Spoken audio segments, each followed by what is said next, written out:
Hello, welcome everyone in the panel discussion, the women artists, social choreographies, in the frame of the project The Pulse, social choreographies, organized by Performat Production from Poland and Kirke platform, experimental platform for dance and from Georgia. My name is Renata Piotrowska-Ofche. I am a Polish choreographer and co-initiator of the project. The original idea was to meet live in Georgia, to present my piece, The Pure Gold is Sipping Out of Me, and then to have a discussion related to roles and positions of women in society and art, which I believe is very, very important subject to be discussed publicly. But due to COVID-19 situation, we couldn't meet live, which I believe will happen in the future. The project, The Pulse, Social Choreographies, is happening already from September 2020 and will end at the end of November 2020. It has 3 parts. First is a choreographic workshop for women, titled Territories of Intimacy for women from Georgia, which I was leading, plus the post-workshop online publication, which we will prepare. The second part is an online screening of piece Pure Gold is Sipping Out of Me. And the third one is today's discussion. The project, the Pulse Social Choreographies, is co-financed by Adam Mickiewicz Institute as a part of a grant program, Cultural Bridges. Is also co-financed by Tbilisi City Hall, Ministry of Education, Science, Culture and Sport of Georgia, and Creative Georgia. I hope you will enjoy the panel, and if you have any questions, you can ask them under the video on Facebook. And now I think I will give the voice to our moderators. Thank you very much. Enjoy. Okay. თარგმნი ქართულად. ანუ წამით ორჯერ მისმის ჩემი ხმა, მაგრამ არ აუშავს. დღევანდელი ჩვენი შეხვედრა ეხება სოციალური ქორეოგრაფიის საკითხებს, რომ ეს არის პროექტი, რომელიც არის ერთდროულად როგორც კირკეს, ანუ ექსპერიმენტული ცეკვის პლატფორმა საქართველოში, ასევე პოლონეთში პერფორმატის საერთო პროექტი. და ჩვენ მე გახლავართ რენატა, მე წარმოვადგენ პოლონურ მხარეს, პერფორმატის მხარეს და ასევე ერთ-ერთი ინიციატორი ამ არაჩვეულებრივი პროექტის. და ეს გახლავთ დღევანდელი ჩვენი პანელ დისკუსია შეეხება უმეტესად ქალის როლს და პოზიციას საზოგადოებაში შემოქმედებითი კუთხით, ქორეოგრაფიული კუთხით და ძალიან მნიშვნელოვანი საკითხია ეს, რა თქმა უნდა, კოვიდის პირობებში ცოტა შეიცვალა ჩვენი გეგმები, თავდაპირველად ჩვენ პირისპირ შეხვედრას გეგმავდით, თუმცა დარწმუნებული ვარ, რომ ეს მოხდება მაინც. და 2020 წელს დავიწყეთ ჩვენ ეს პროექტი, ნოემბერში უკვე დასრულდება და რამდენიმე ეტაპისგან შედგება, 3 ძირითადი ეტაპისგან შედგება. პირველი ეს იყო ვორქშოპი ქორეოგრაფიაში, ანუ ქალებისათვის ინტიმურობის სფეროსთან დაკავშირებით, შემდგომ ონლაინ პუბლიკაცია, რომელსაც გავაკეთებთ, ასევე ონლაინ ჩვენება, სკრინინგი ფილმისა ჩემგან იღვრება ოქრო და უკვე რა თქმა უნდა დღევანდელი დისკუსია, რომელსაც ახლა ჩვენ რომელიც მიმდინარეობს და იმედი მაქვს რომ მოგეწონებათ. თანადამფინანსებელი გახლავთ ადამ მიცკევიჩის ინსტიტუტი, ასევე საქართველოში მერია, თბილისის მერია, მეცნიერების განათლებისა და სპორტის სამინისტრო და Creative Georgia და ყველას ძალიან დიდ მადლობას ვუხდი ამისათვის. ეს ერთგვარი კულტურული ხიდების კუთხით შეიძლება დავინახოთ ეს ჩვენი პროექტი და მიხარია რომ ჩვენთან ერთად ხართ. თუ პანელის დროს გექნებათ კითხვები, სიამოვნებით გიპასუხებთ. ახლა გადავცემ სიტყვას სხვა მოდერატორებს.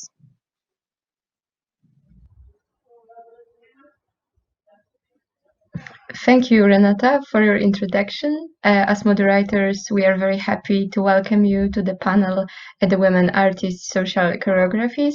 My name is Zuzanna Berendt, and my co-host today is Anna Majewska.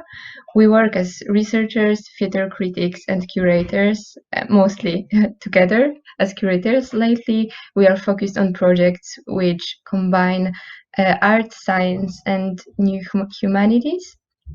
Before Anya will tell you more about the main issues that we are planning to address today, I would like to start introducing our guests in alphabetic order.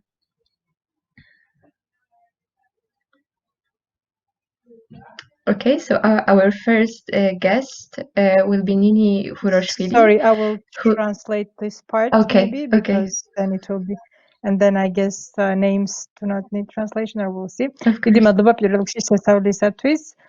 ქალი არტისტების როლი ზოგადად სოციალურ ქორეოგრაფიაში, რა თქმა უნდა, რაც ძალიან მნიშვნელოვანია. ჩვენი მხრიდან დაკავებულები ვართ კვლევებით, ასევე გახლავართ კურატორები, ძირითადად იმ საკითხებით, რომლებიც ეხება ხელოვნების, მეცნიერებისა და ჰუმანიტარული სხვა დარგების ურთიერთ შერწყმას, ასე ვთქვათ, და სანამ ანია ისაუბრებდეს მთავარ საკითხებზე, მინდა რომ ანბანის მიხედვით გაგაცნოთ ჩვენი სტუმრები. მადლობა. Okay, thank you. So our first guest today is Nini Huroshvili, who is an artist and researcher. She has 7 years experience of active work in the field of art, specifically in self-organized groups. Currently, she is also involved in the Eco Village Georgia initiative group, which aims to establish the first ecologically and economically sustainable village in Georgia. Nini is interested in collecting women's experiences and stories, researching the structures of women's self-organizing groups and examples of their sustainability.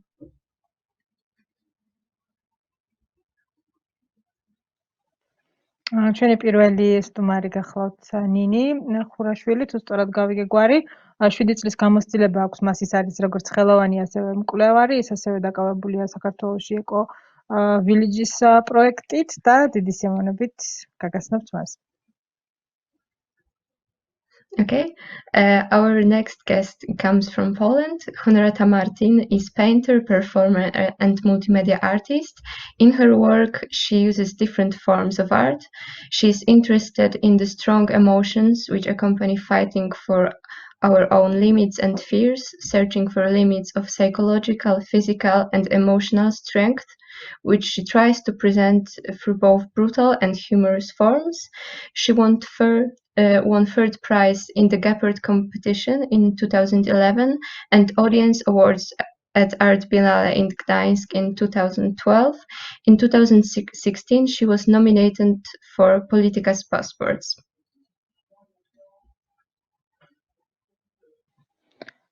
I couldn't really hear the name. It's a bit hard for me, the Polish names. Could you repeat the name, please?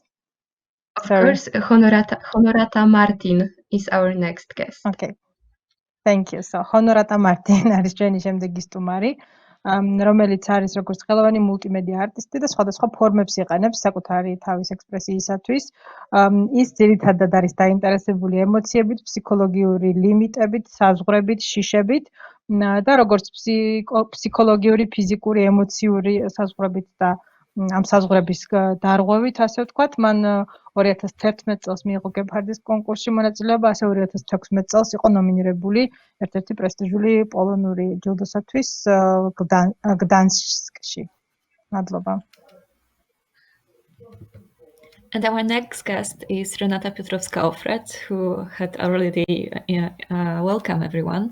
She's a choreographer and artist. In her works, she uses tools of experimental dance, performative arts, dramaturgy, and theater. Since 2014, she has started a series of private pieces, performances about female body politics. Within it, she has created death exercises and variations in 2014. The Pure Gold is Sipping Out of Me in 2017, and The Flatland of Limb Muscles 2019. She's also a member of the group of choreographers Centrum w Ruchu.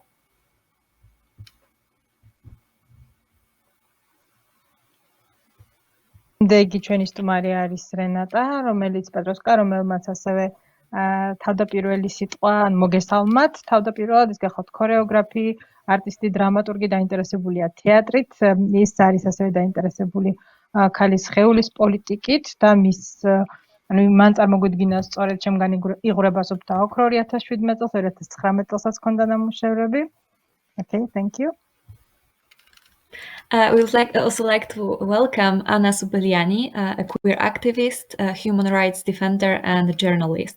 She has been actively involved in various movements in Georgia, fighting for equality, women's rights, liberalization of drug policy, and anti-occupational movements. She also used to be a public servant and was leading restorative justice and crime prevention reforms in Georgia. Anna is a founder of the Institute of Nonviolent Communications, and she's one of the leaders of Tbilisi Pride. Together with being an active citizen and fighting for human rights, Anna is a performer as well. She sings Georgian traditional songs and also collaborates with modern alternative musicians. She uses dance as a tool of political resistance. And she was one of the organizers and leaders of Rave Revolution in Tbilisi 2018. ანა სუბელიანს წარმოგიდგენთ, რომელიც არის ადამიანის უფლებათა დამცველი, აქტივისტი, იზრდება ქალთა უფლებებისათვის, queer უფლებებისათვის და ის იყენებს არა მხოლოდ გარდა იმისა, რომ ის გახლავთ აქტივისტი, ესეთი აქტიური მოქალაქე, ის გახლავთ ასევე ასრულებს ასევე სიმღერებს, ქართულ ტრადიციულ სიმღერებს და თანამშრომლობს სხვადასხვა ალტერნატიულ მუსიკოსებთან, ალტერნატიული მიმდინარეობის მუსიკოსებთან. ის იყო ერთ-ერთი აქტიური მონაწილე სხვადასხვა პრაიდის ღონისძიებების, ასევე 2018 წელს აქტიურად მონაწილეობდა იმ რევოლუციურ, ასე ვთქვათ, მოვლენებში, რომლებიც თბილისში მიმდინარეობდა. და ასევე ის გახლავთ დამფუძნებელი არაძალადობრივი კომუნიკაციის ცენტრისია. Yes, thank you. Well, as you can see, our guests are women artists, activists, members of cooperatives, of collectives. They take part in social movements. The workers, the caregivers who use various strategies of work.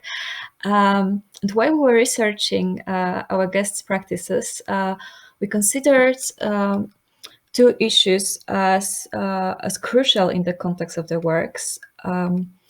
Firstly, it would be the thing that the social field, the boundaries between artistic practice and political practices are blurring. And those practices are entangled with each other.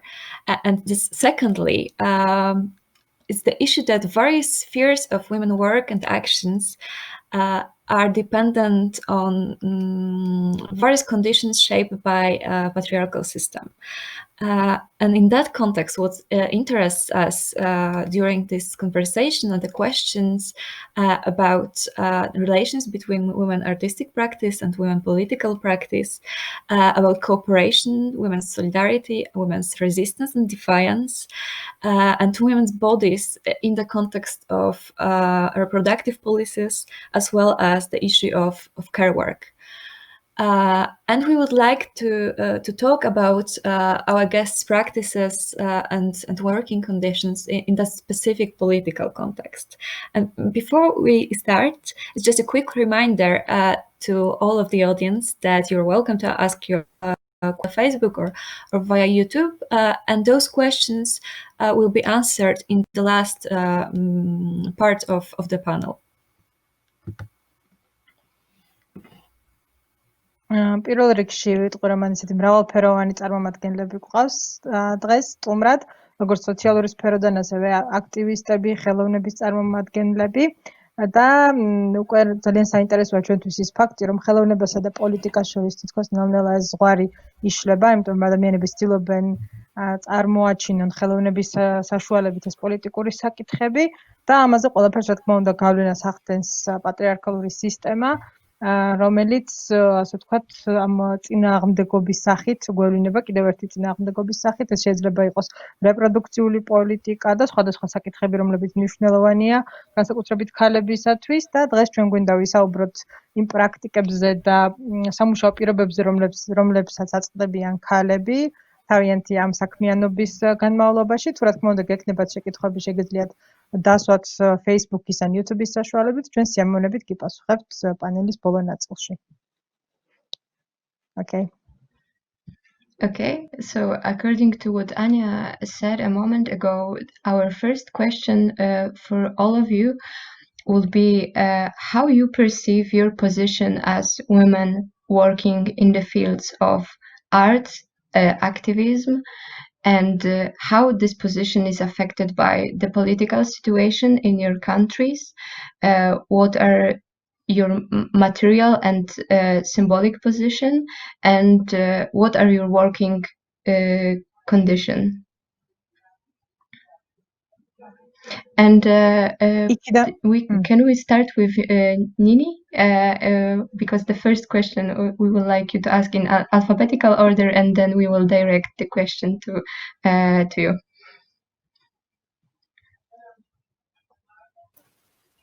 Okay. პირველ რიგში მაშინ იქიდან გამომდინარე, რაც ანიამ თქვა,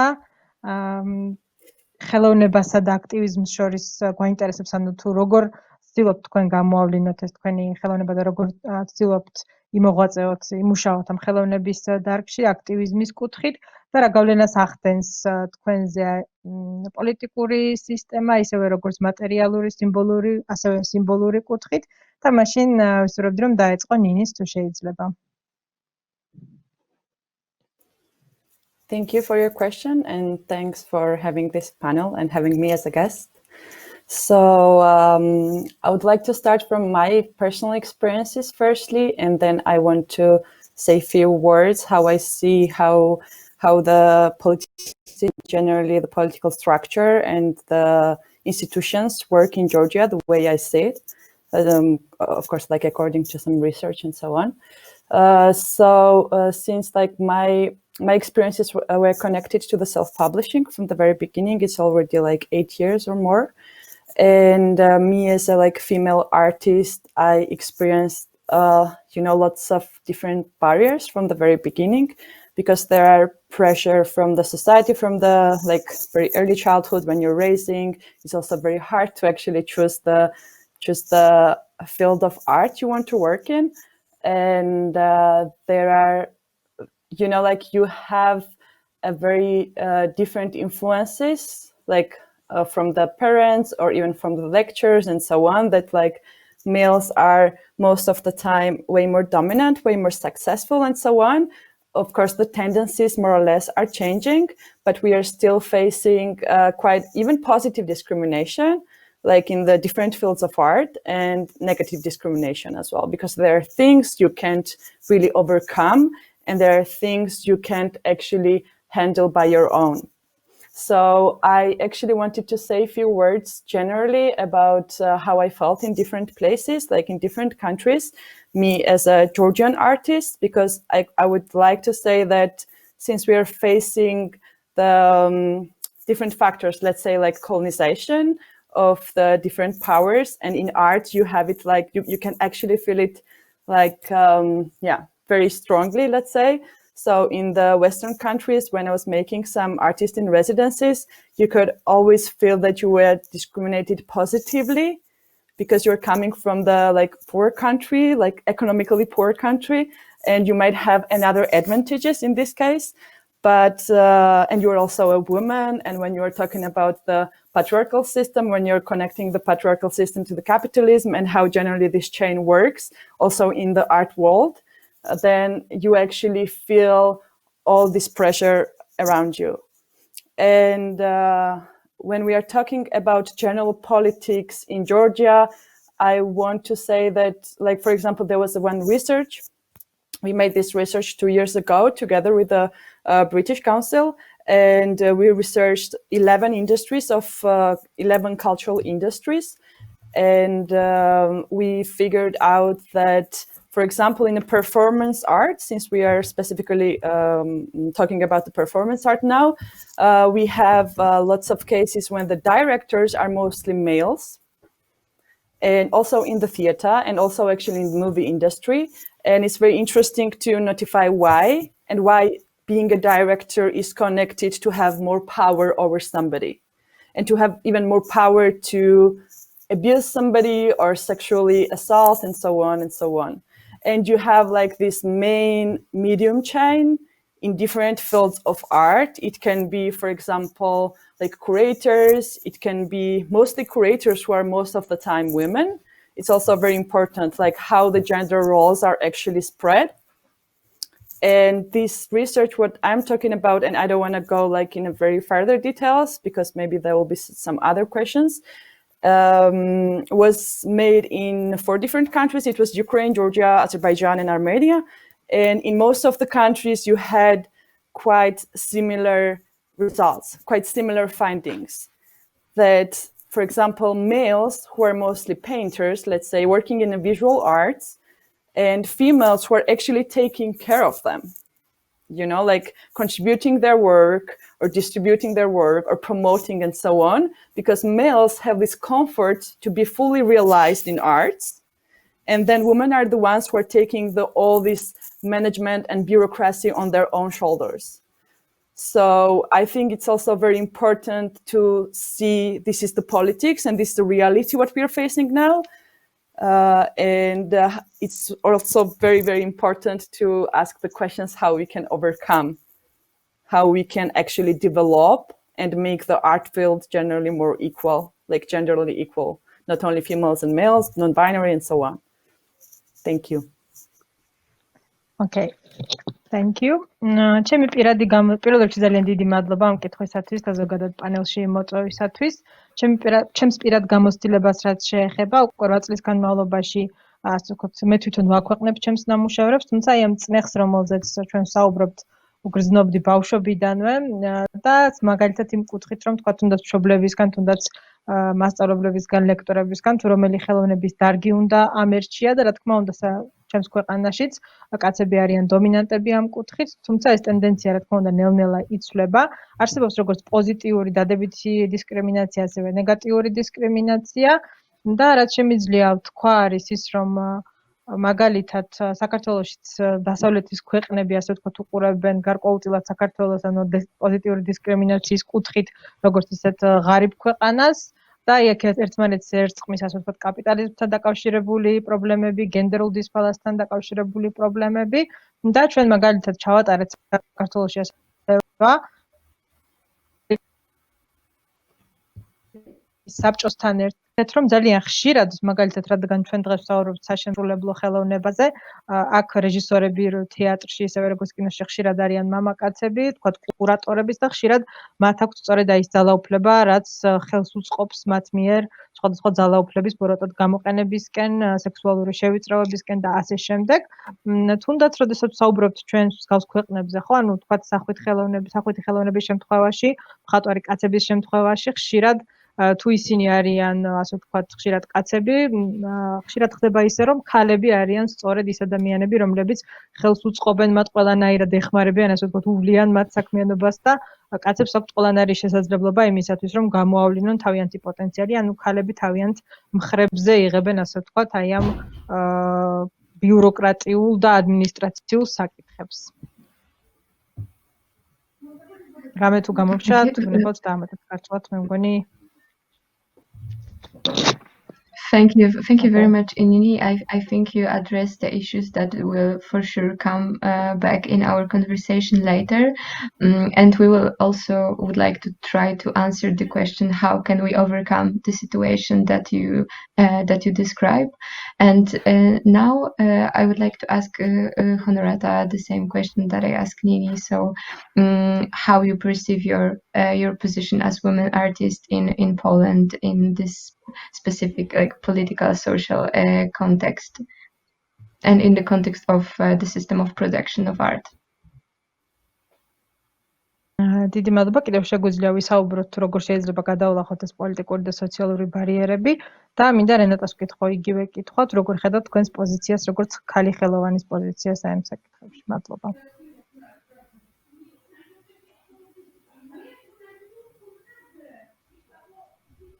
You can start, Honorata, please. Then You should switch your microphone. Okay. Yeah, okay. I'm sorry. First of all, sorry about my English because I didn't speak for a long time, and yes, yeah, sorry in advance. I'm very lucky to work at Academy of Fine Arts in a department where there are a lot of great and strong women around, and but as far as I know, that's not the very common situation that like in our school, in our department, that in one place there are so many professors female working, and academic situation is very different around Poland. Yeah, that's from the school job point of view. In a art fields, it's very hard to say now because there's so many strong and powerful women in Polish art with so loud message that I don't that yeah, but maybe it also depends like what kind of art and what kind of project is like is going on, because like I made some projects where like being a female was the most important thing, even if I didn't plan it. So like, for example, I did some project when I was walking through the Poland, and of course, like after first day, I knew that everything what happened is happening because I am a woman. So, but maybe I will leave it for later, because I guess we will have more specific questions.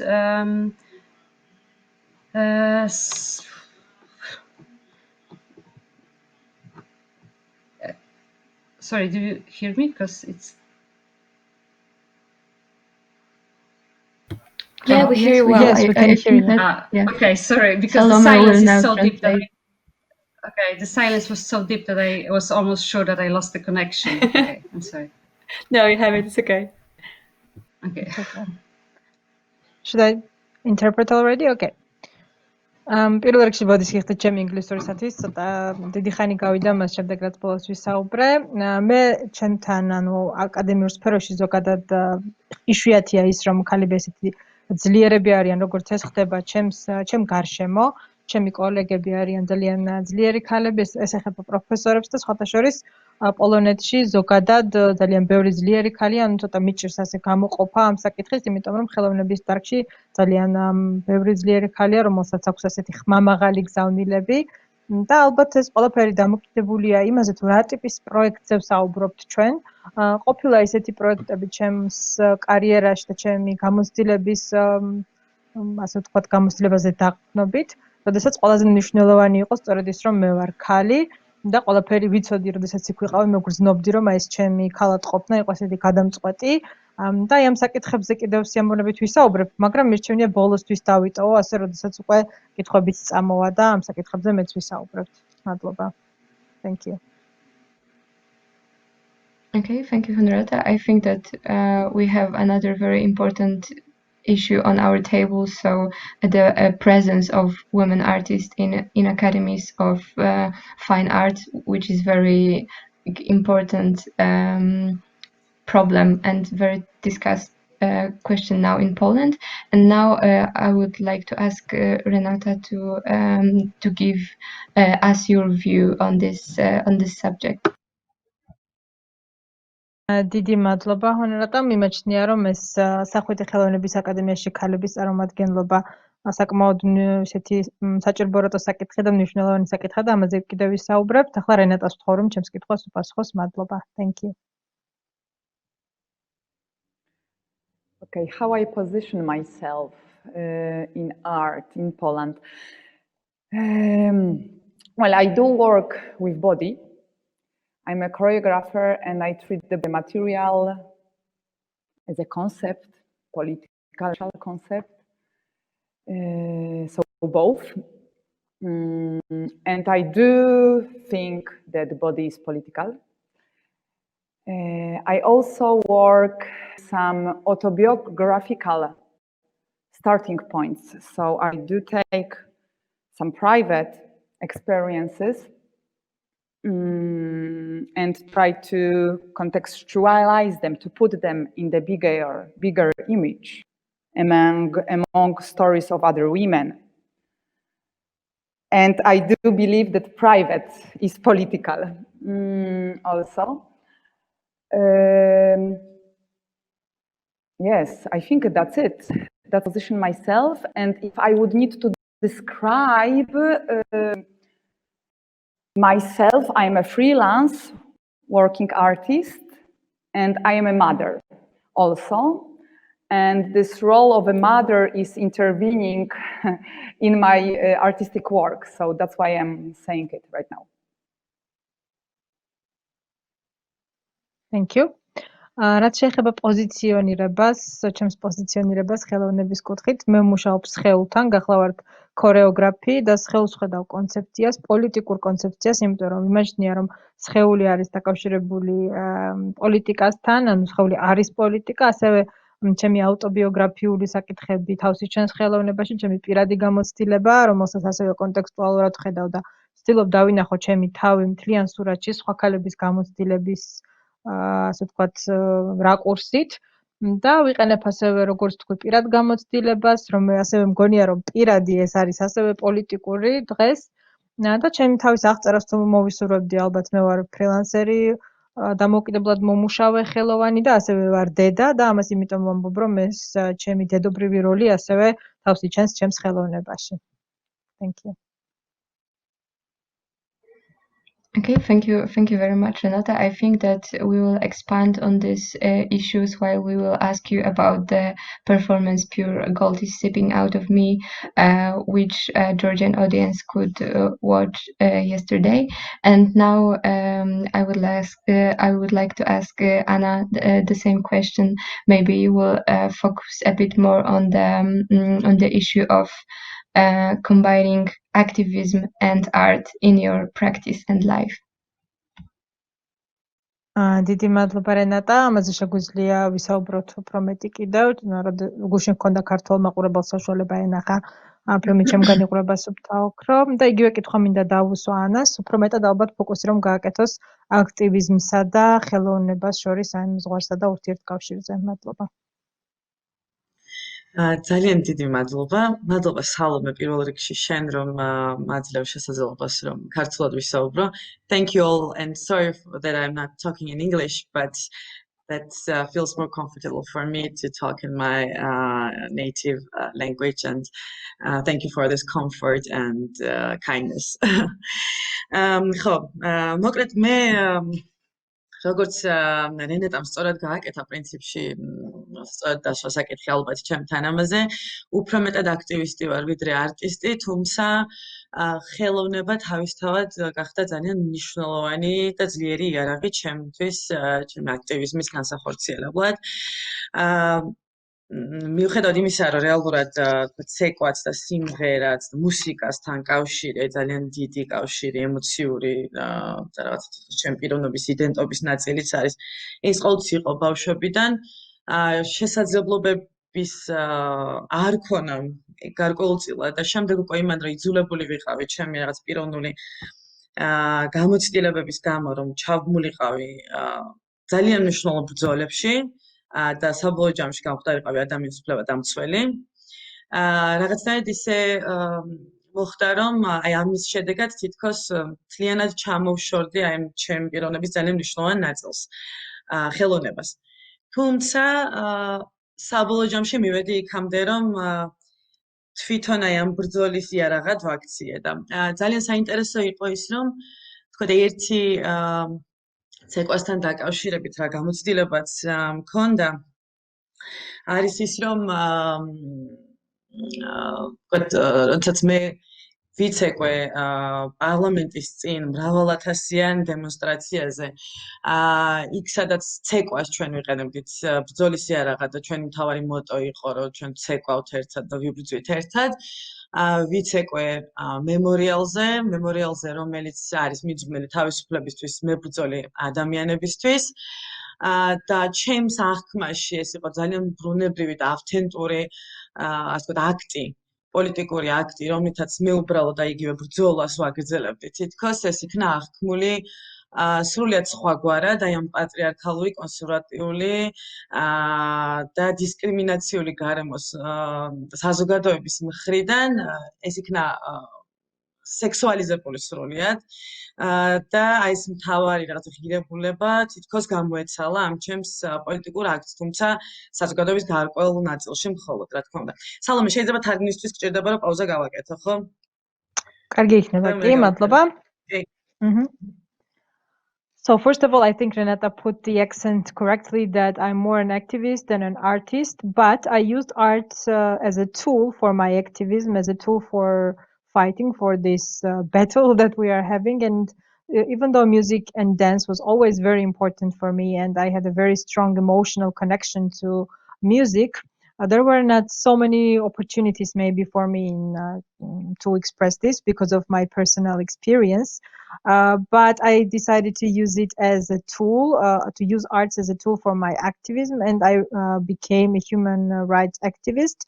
And the results was that maybe I was kind of eliminated from this part of art, and I didn't follow this as a hobby or a personal passion as much as I wanted to.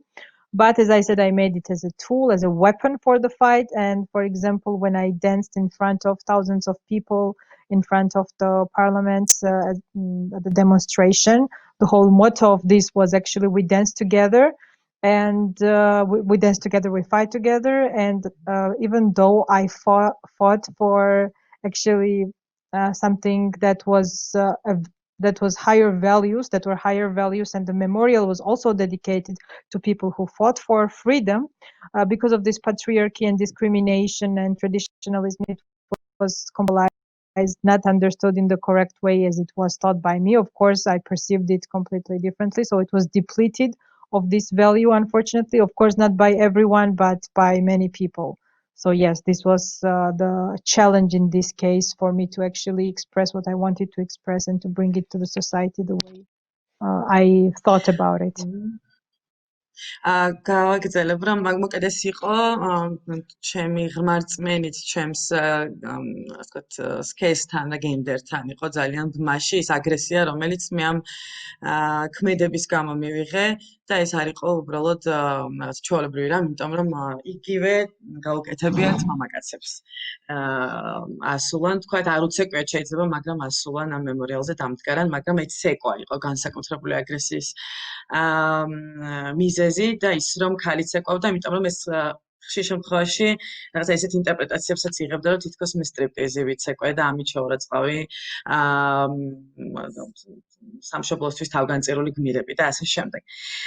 თუმცა საინტერესო იყო კონტრასტი, რაც დავინახე, როდესაც აბსოლუტურად სხვა მხარე ჩემი ხელოვნებასთან კავშირის ამოტივტივდა სწორედ მაგ პერიოდში, როდესაც გახდა ძალიან ეს ვირუსული ჩანაწერები, სადაც მე ქართულ ძველი ქართველი შემსრულებლის სიმღერებს ვასრულებდა. რაღაც ისეც გამოვხატავ, რომელიც სრულიად კარგად თავსებადია ჩვენს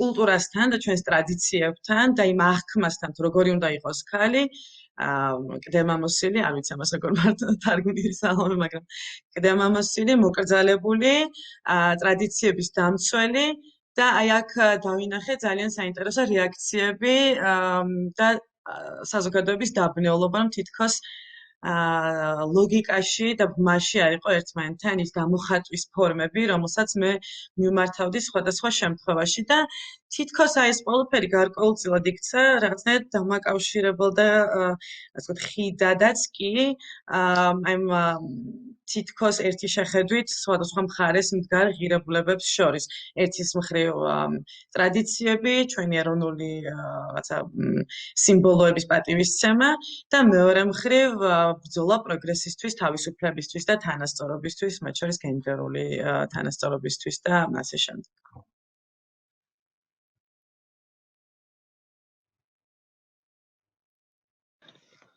So first of all, I think that this was related to my gender because and my sex because I believe, not I believe, but the men that also stood on the memorial, maybe they didn't dance, but for sure they stood and they didn't get as much aggression as I did. So for them, this dancing was something deciding, something that caused this aggression.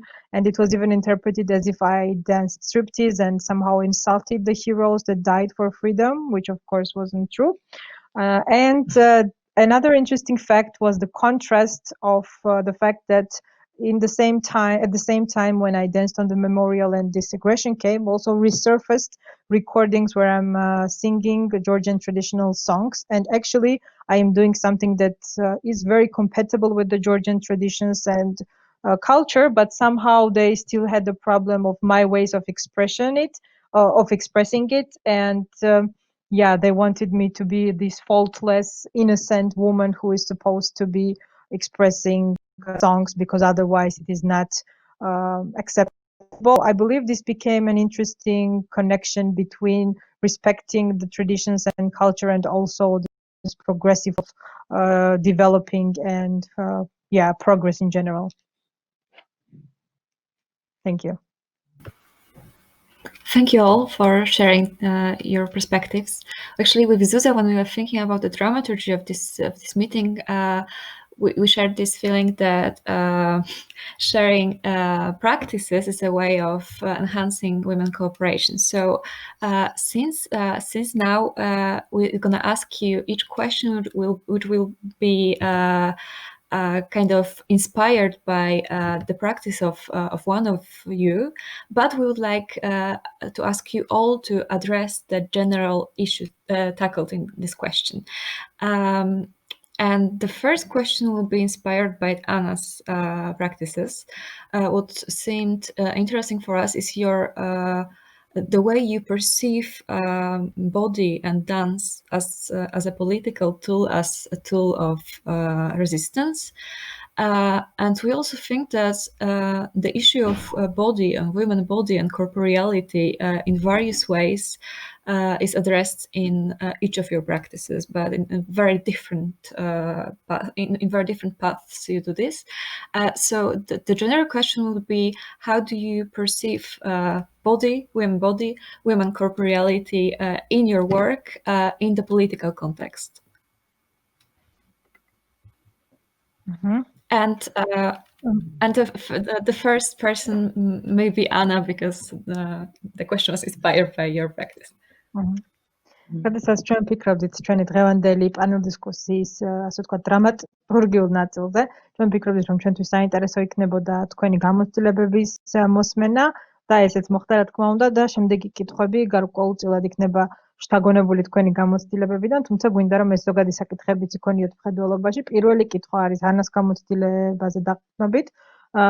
როგორ ხედავთ, ანუ მან თქვა, რომ ის ხედავს, ასე ვთქვათ, ცეკვას და სხეულს როგორც ინსტრუმენტს ამ ბრძოლაში და თქვენ ყველანი პრინციპში მუშაობთ გარკვეულწილად ისეთ საკითხებზე, რომლებშიც ჩართულია ქალის სხეული, მართალია სხვადასხვა კუთხით და პირველი კითხვა მაშინ იქნება ანასთვის, როგორ ხედავთ აი ამ ქალის ზოგადად ქალის სხეულის როლს აი ამ თქვენს აქტივიზმსა და ხელოვნებაში ზოგადად. დიდი მადლობა კითხვისთვის. ხო, პრინციპში ეს ერთი გამოცდილება, რაც გაგიზიარეთ და რაც იყო ძალიან დიდი გარდამტეხი მოვლენა ჩემთვის პირადადაც ჩემს აქტივიზმში და მგონია იმაშიც თუ როგორ დავინახე რა რეალობაში ვართ და როგორ შეიძლება ეს გამოვიყენოთ. ნუ ეს იყო ეს მემორიალზე ცეკვა, თუმცა ამან მომცა ინსპირაცია და რაღაცნაირად სურვილი იმის, რომ თითქოს მართლაც სივრცე დავინახეთ ცვლილებების მიღწევის ჩემი სხეულის გამოყენებით, ჩემი სხეულის, რომელიც შეიძლება გახდეს მედიუმი, კომუნიკაციის თქვა და იარაღი, ალტერნატიული იარაღი, თქვა სიტყვების სანაცვლოდ, რომელმაც შესაძლოა გამოიწვიოს მნიშვნელოვანი ემოციები, ღირებულებებში გარდატეხა და ასე შემდეგ. ამიტომ თქვა რაც მე გავაკეთე თქვა ამ კუთხით ერთ-ერთი არის ძალიან საინტერესო ვიდეო, რომელიც ჯერ კიდევ არ გამოქვეყნებულა და ამიტომ მიჭირს ცოტა ხმამაღლა საუბარი და არ მინდა დავასპოილერო ვინმე ვინც შეიძლება ახლა უყურებს lives. მაგრამ მაინც ნაწილობრივ ვიტყვი, რომ ეს უკავშირდება ასე ვთქვათ კინტოს პერსონაჟის გაცოცხლებას, კინტოს პერსონაჟი, რომელიც არის ქართული კულტურისთვის ძალიან მნიშვნელოვანი, ასე ვთქვათ, ავთენტური queer პერსონაჟი, შეგვიძლია ასე ვთქვათ. რომლის ცეკვა არის ნაწილი ქართული ტრადიციული ცეკვებისა, თუმცა მეორე მხრივ გვაქვს რეალობა, სადაც ჩვენთან ეს ნარატივი, რომ თითქოს ქართულ ტრადიციებთან საერთოდ არ არის თავსებადი განსხვავებული სექსუალური ორიენტაცია თუ სექსუალური ქცევა, აი ეს მოდის რაღაცნაირად წინააღმდეგობაში და ამ აბსურდის და მცდარი შეხედულების დასანგრევად შესაძლებელია იქნეს გამოყენებული კინტოს პერსონაჟის გაცოცხლება და მისი ასე ვთქვათ მოძრაობებისთვის ახალი სულის შებერვა. და მოკლედ ეს არის რაღაც ახალი ექსპერიმენტი, რომელსაც მე მივმართე და რომელიც ცოტა ხანში იხილავს მზის შუქს. და ეს არის ალბათ დასაწყისი, ვფიქრობ, რომ კიდევ ბევრი მიმართულებით შესაძლებელია, რომ ჩემი სხეული ვაქციო იარაღად იმ ბრძოლის ასე იმ მიზნების მისაღწევად, რომლისთვისაც ისედაც ვიღწვი ყოველდღიურად სხვადასხვა ჭრილში, როგორც აქტივისტი თუ ჟურნალისტი.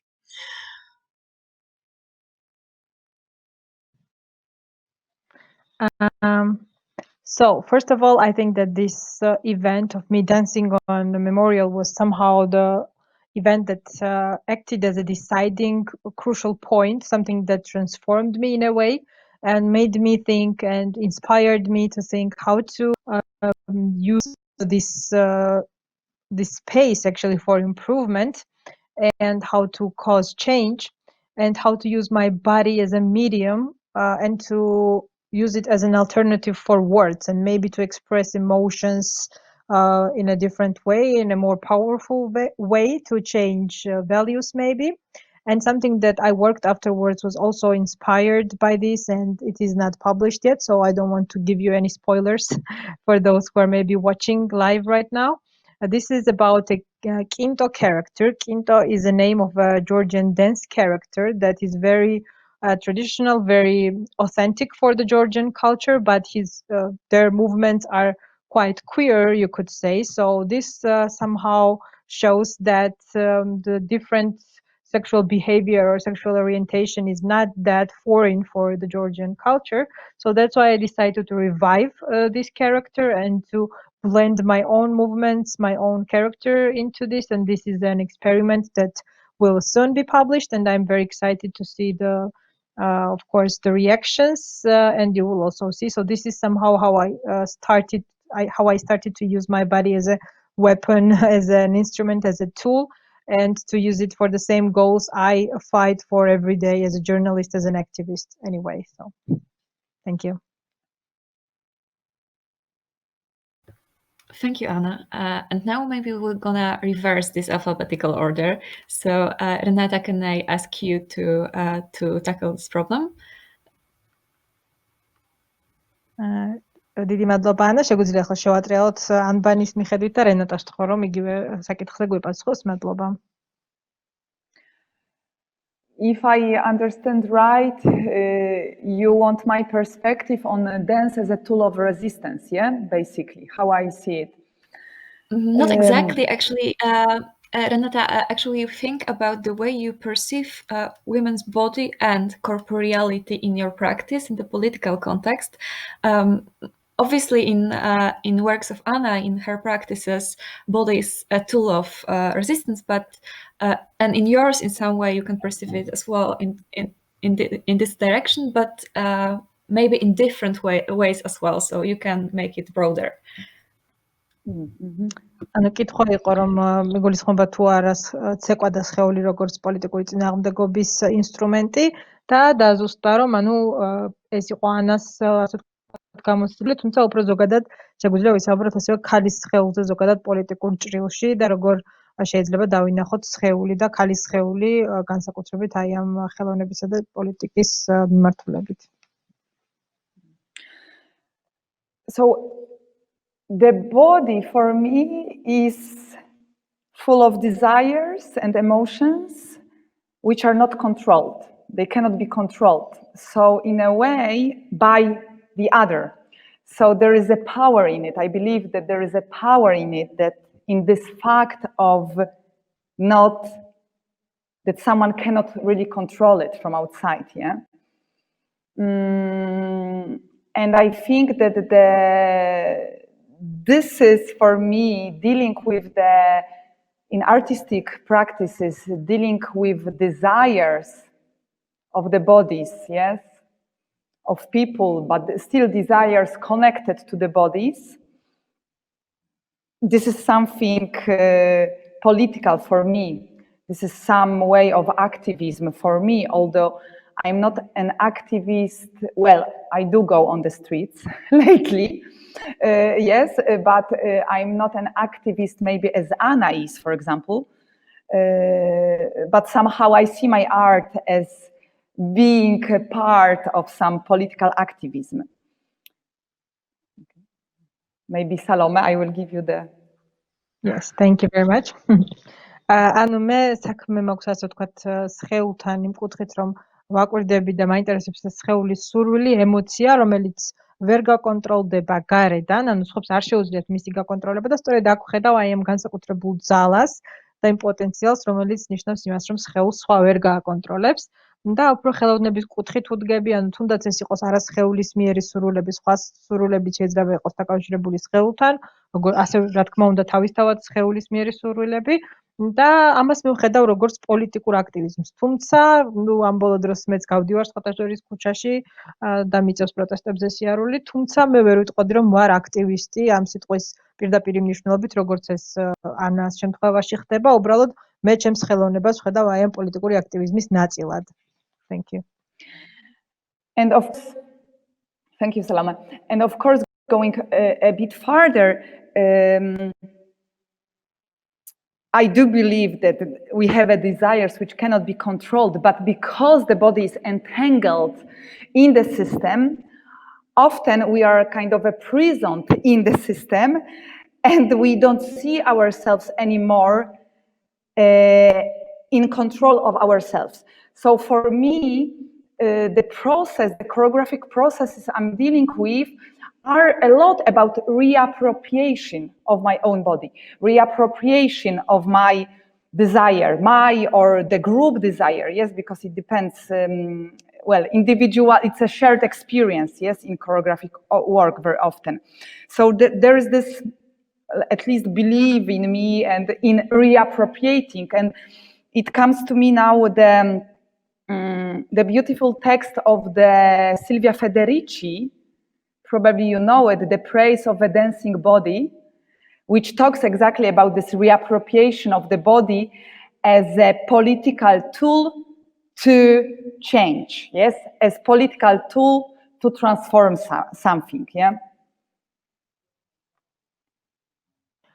და როდესაც ჩვენ საუბრობთ ამ სურვილზე, რომელიც ვერ გაკონტროლდება გარედან, მიუხედავად იმისა, რომ შეიძლება ეს სურვილი იყოს ძალა, ხშირად, ანუ ზოგადად ჩვენი სხეულიც არის ამ პოლიტიკური სისტემის ნაწილი, ანუ გადაგრეხილია ჩვენი სურვილები და ჩვენი სხეული ამ პოლიტიკურ სისტემასთან და ხშირად შეიძლება გაგვიჩნდეს ისეთი შეგრძნება, რომ სწორედ აი ამ კონტროლს ვკარგავთ და ჩემი შემოქმედება არის პირდაპირ დაკავშირებული აი თითქოს საკუთარ სხეულთან ისევ დაკავშირებასთან, დასაკუთრებასთან, დაბრუნებასთან და მეც და ჩემი შემოქმედებითი ჯგუფიც უმეტესად მუშაობთ აი ამაზე და ალბათ იცით სილვია ფედერიჩის ასეთი გამოთქმა მოცეკვავის სხეულის ლოცვა, რომელიც ასევე დაკავშირებულია აი ამ პოლიტიკურ ჭრილთან და სხეულის როგორც პოლიტიკური იარაღის გამოყენებასთან.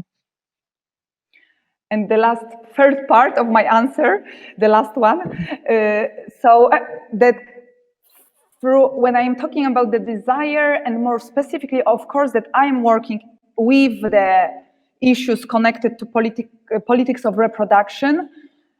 So, for example, in the pure gold of Sipping Out of Me, I'm dealing with a desire to have a baby or not to have it, yes? And through the work, or already through the process of working on it, it was a huge process also of trying to understand what is my desire as an individual, or in other stories of other women, yes, because there are many stories in the work, but what is actually my desire and what is not mine, yeah, what is more maybe cultural obligation, cultural expectations, yeah. So yeah, in my work, I'm trying to look at it closer. What is really mine? What is ours? What belongs to us, and what is actually imposed on us? და ჩემი კითხვის მესამე ნაწილი ეხება იმას, რომ ხშირად ეს სურვილები და რეპროდუქციის საკითხები, რომლებზეც მე ვმუშაობ პოლიტიკური კუთხით, თუნდაც სუფთა ოქრო, ჩემგან იღვრება სუფთა ოქრო, აი ამ მასზე მუშაობის პროცესში მე სწორედ დავფიქრდი იმაზე, თუ რა არის რეალურად ჩემი სურვილი და მუშაობდი ამ დროს ასევე იმ საკითხებზე, თუ როგორ განისაზღვრება ეს სურვილი, ყავდეს თუ არ ყავდეს შვილი, ანუ სურვილი შვილის ყოლის და შვილის არ ყოლის, და ხშირად მე აი ამაზე დავფიქრდი, თუ რა არის რეალურად ჩემი სურვილი და რა არის უკვე კულტურული მოლოდინები, სოციალურად განსაზღვრული მოლოდინები, ანუ რა არის ჩემი და ჩვენი და რა არის კულტურულად თავზე მოხვეული სურვილები. Thank you. Thank you, Renata. When I was listening to your speech, I thought that what is really interesting is the way how you and Anna in different ways talk about the relation between body and our affective reactions and apolitical affections. And then I would like to ask you, Honorata, about this question. How do you think about women body, women corporeality in your works? And maybe just to precise it a little bit, because you don't, your works are not in this explicit way political. And what is interesting for us is the way in your works you put your body in extreme states. So we were curious, what does it mean to have your body freeze for several minutes outside during the winter? What does it mean to have your body put in the situation when you are wandering around the Poland for several months and so on? Because in a series of your performances, that's an important issue, like women body in very extreme states. დიდი მადლობა. როდესაც უსმენდი რენატას, ვფიქრობდი, რომ ანასა და რენატას გამოცდილება ერთმანეთისაგან განსხვავდება იმ კუთხით, თუ როგორ ხედავენ ისინი სხეულს, როგორც პოლიტიკურ იარაღს და ინსტრუმენტს, და როგორ იყენებენ ქალის სხეულს თავიანთ შემოქმედებაში. რენატას მინდა დაუსვამს გავსი კითხვა, თუ როგორ ხედავს ის ქალის სხეულს თავის სამუშაოში. ეს შეიძლება მის კუთხით არ იყოს პირდაპირ მნიშვნელობით პოლიტიკური, თუმცა ძალიან საინტერესოა მისი გამოცდილება, როდესაც ის წარმოაჩენს ქალის სხეულს ექსტრემალურ პირობებში და რა შეგრძნება ის თქვა ზამთარში, როდესაც რამდენიმე წუთით არის ყინვაში და გვაჩვენებს აი ამ ქალის სხეულს ექსტრემალურ პირობებში, აი ამის გამოცდილების შესახებ რომ გაგვიზიაროთ, თუ შეიძლება. Thank you.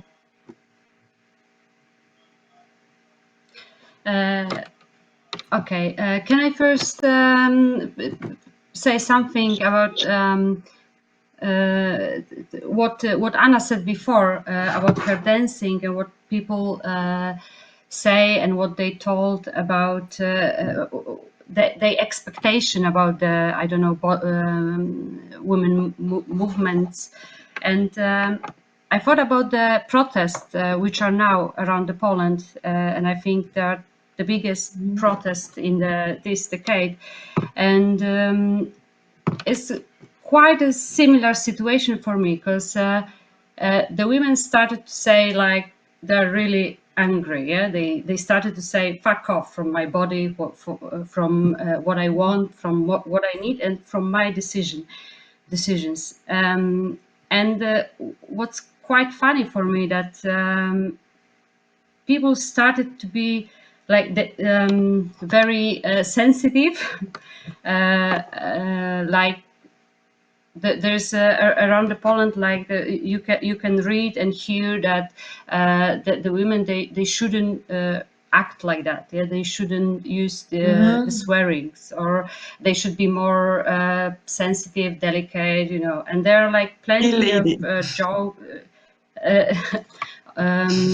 of jokes now. The drawings. Like what is the image, the image of the expectation of the woman, and what are really their needs and their feelings, because like also you said about uncontrolled, Renata, you said about the emotions, like uncontrolled emotions.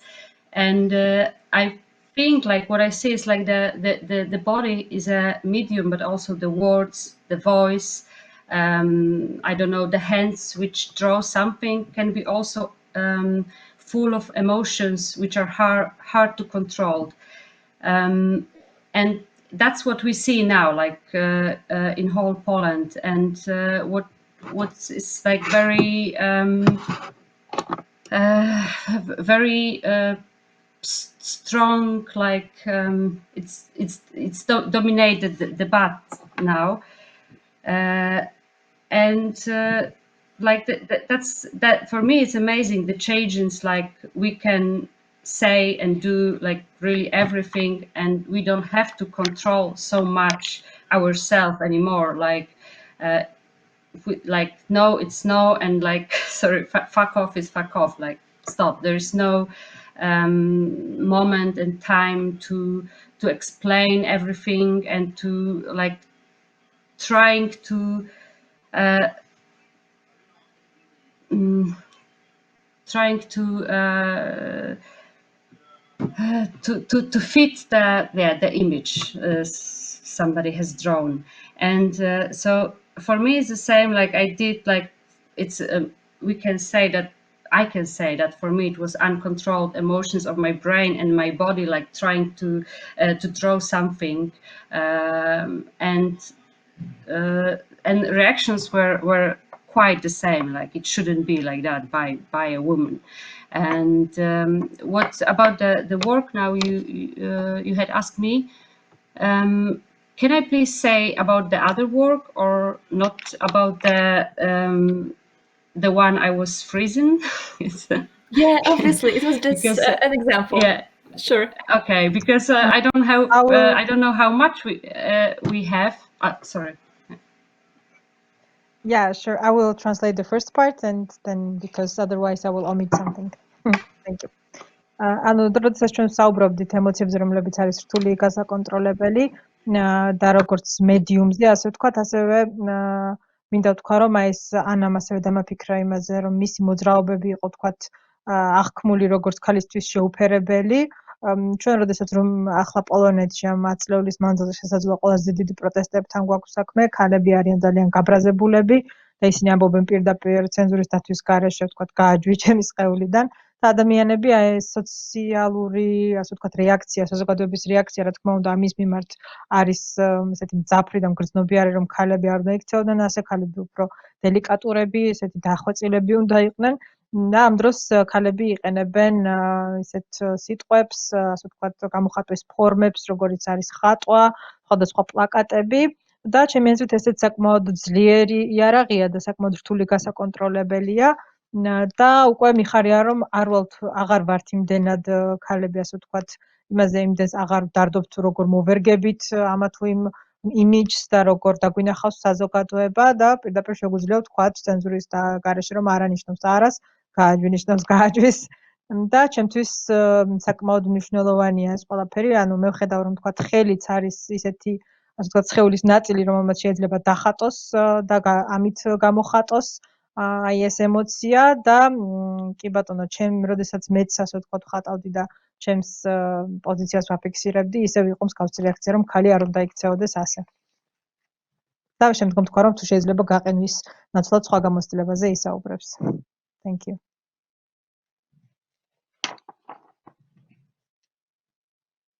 You can continue now.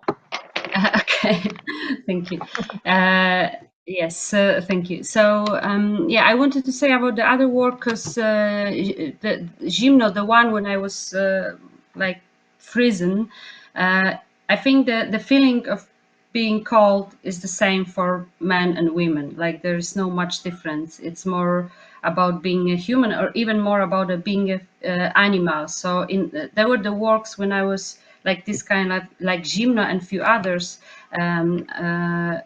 When I was searching for something which is like really similar for all the feeling person, not even a human person, like but all in the world. So like to not act, but to touch something which is really a essence of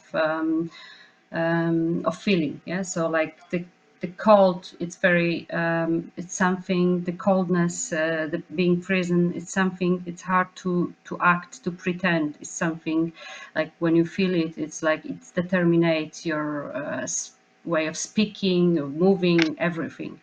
So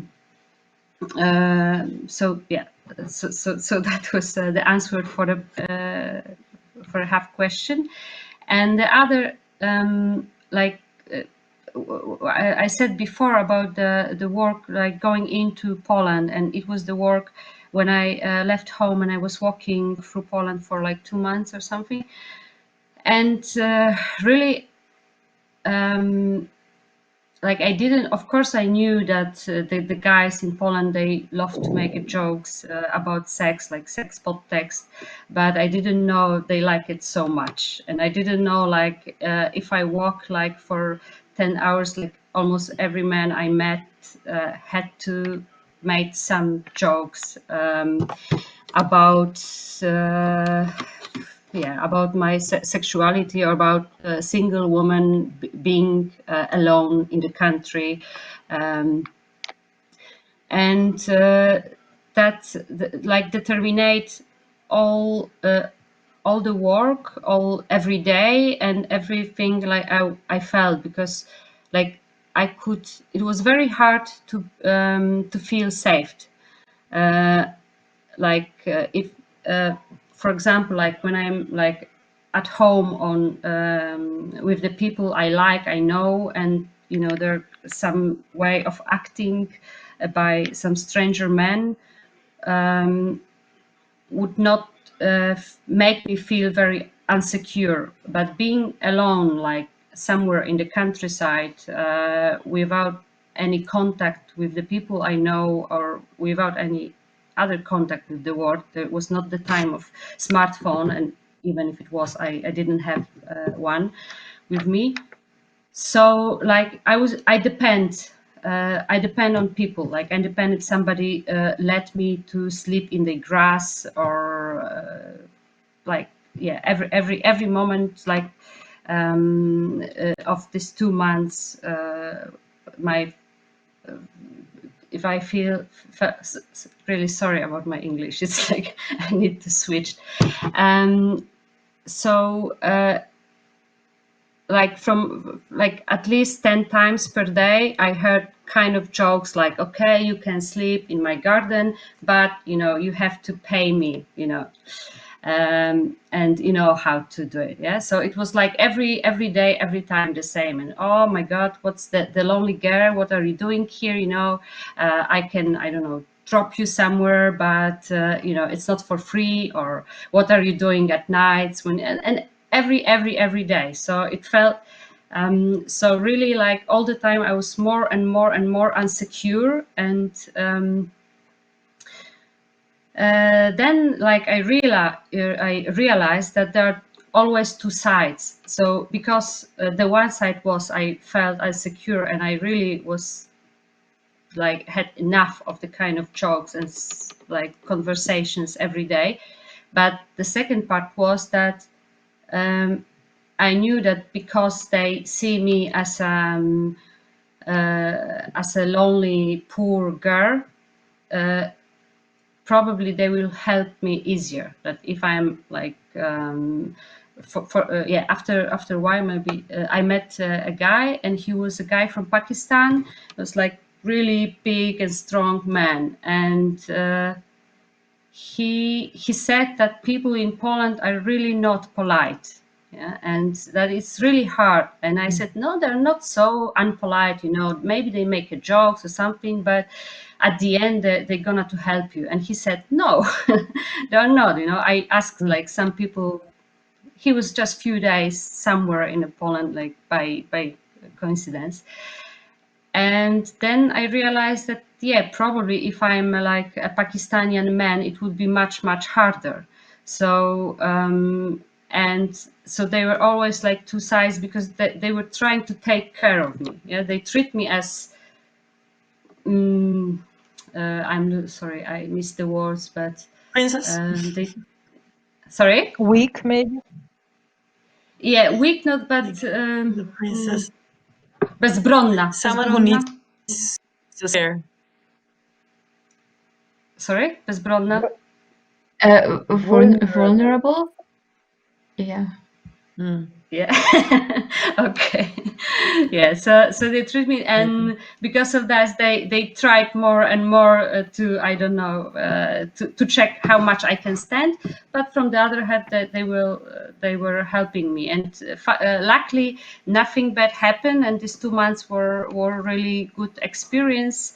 But yeah, after that, for like 3 weeks, I had to stay at home without seeing anybody and just being alone and just feel safety, because and it really changed the way I act now, like when I'm somewhere alone. ჩემთვის ეს Thank you. როდესაც სიცივესთან sorry სიცივესთან დაკავშირებით გამოცდილებაზე მინდა ვთქვა, რომ ეს ქალებისთვისაც და კაცებისთვისაც ერთნაირად შეიძლება აიცახოს სხეულზე, იმიტომ რომ ჩვენ ყველანი გარკვეულწილად ცხოველები ვართ და ეს სხეულის მიერი, ასე ვთქვათ, რეაქციები იყო და შეიძლება მსგავსი გავლენა მოახდინოს ყინვამ, თუმცა კიდევ ერთი საინტერესო გამოცდილება გენდერული კუთხით, რაც შემიძლია რომ გაგიზიაროთ, არის ის 2 თვე, როდესაც მე პოლონეთში დავდიოდი მარტო და ყოველდღე მიწევდა აი ამ კაცების მხრიდან ხუმრობების ატანა, რომელიც ვიცოდი რომ პოლონელ კაცებს მოსწონთ, მაგრამ ვერ წარმომედგინა რომ ასე ძალიან და ასე ხშირად ხდება ეს ყველაფერი. ანუ ყოველ დღე მუდმივად იყო ესეთი კითხვები, რას აკეთებს ეს მარტო ხელა, მარტოსული ქალი აქ. და აი ამან, ასე ვთქვათ, განსაზღვრა ჩემი გამოცდილება, თავს არ ვგრძნობდი უსაფრთხოდ, ყოველდღიურად უფრო და უფრო ნაკლებად დაცულად გრძნობდი თავს, განსაკუთრებით მაშინ, როდესაც ვიყავი ეს სოფლად, ქალაქგარეთ, მარტო და მაშინ არ იყო სმარტფონები, თუმცა რომ წყობილიყო არ მქონდა. და ანუ არ მქონდა არანაირი საშუალება რომ დავკავშირებოდი, თქვათ, ახლობლებს, მაშინ, როდესაც სახლში ვარ, კაცების გარემოცვაში, ან თქვათ, ახლობლების რასაკვირველია ასეთი დაუცველობის შეგრძნება არ მაქვს, მაგრამ ნუ აი აქ სულ სხვა გამოცდილება იყო.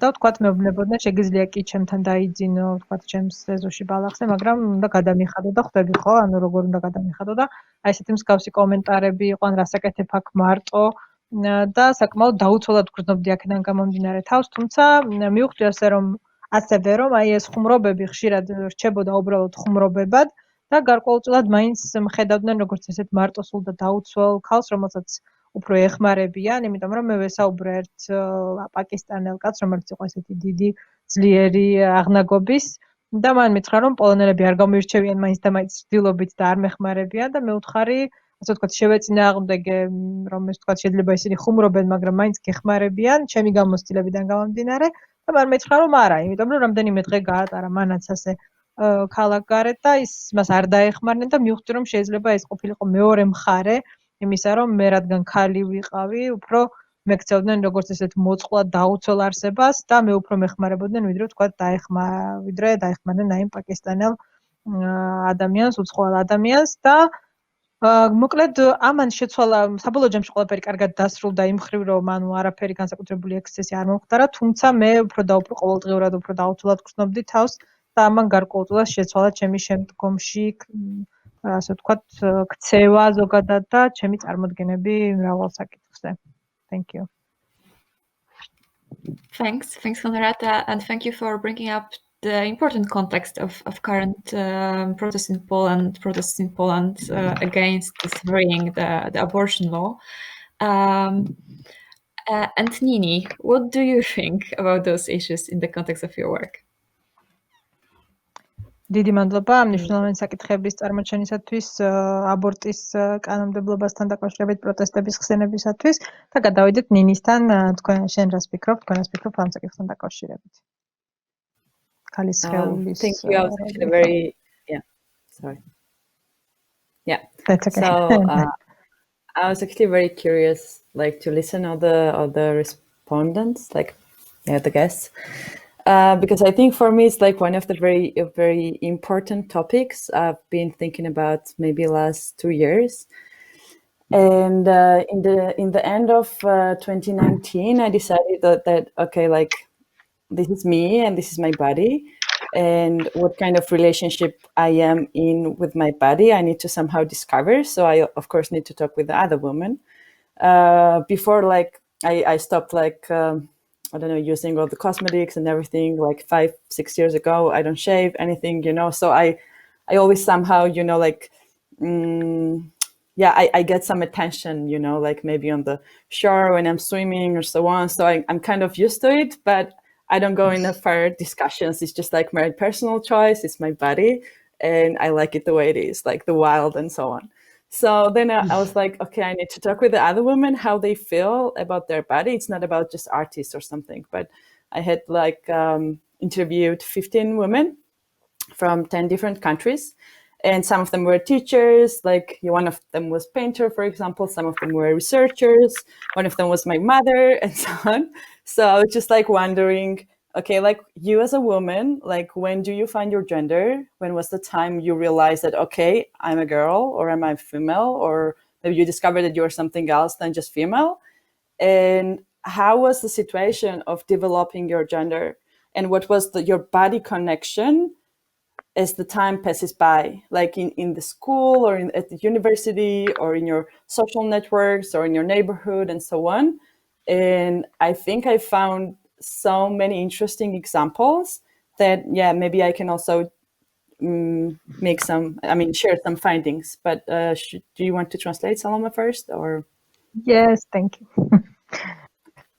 ცნობის მოყარად გისმენთ ყველას და ეს საკითხები ჩემთვისაც ძალიან საინტერესოა.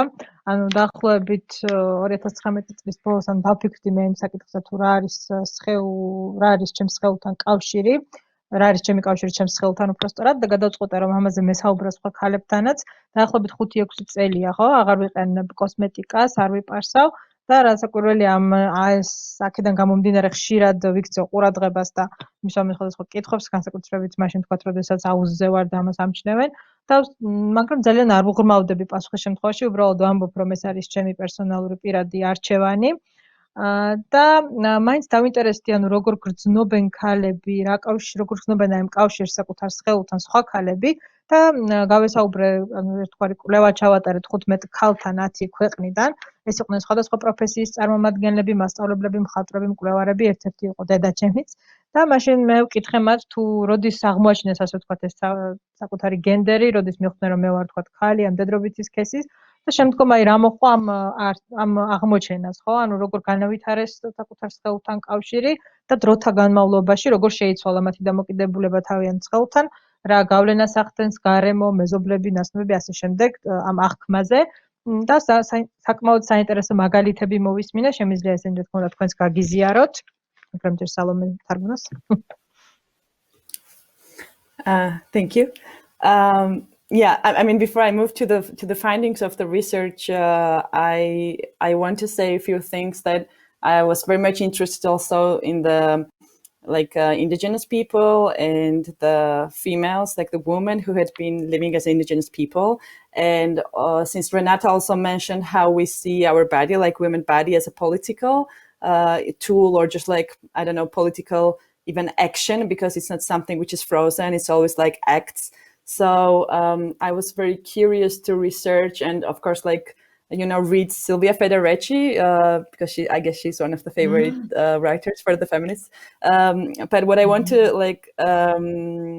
underline now is that the relationship what women have towards their body is very much connected to this shift from feudalism to capitalism, and not only, of course, because it had been like formulating the way we have now already for like centuries.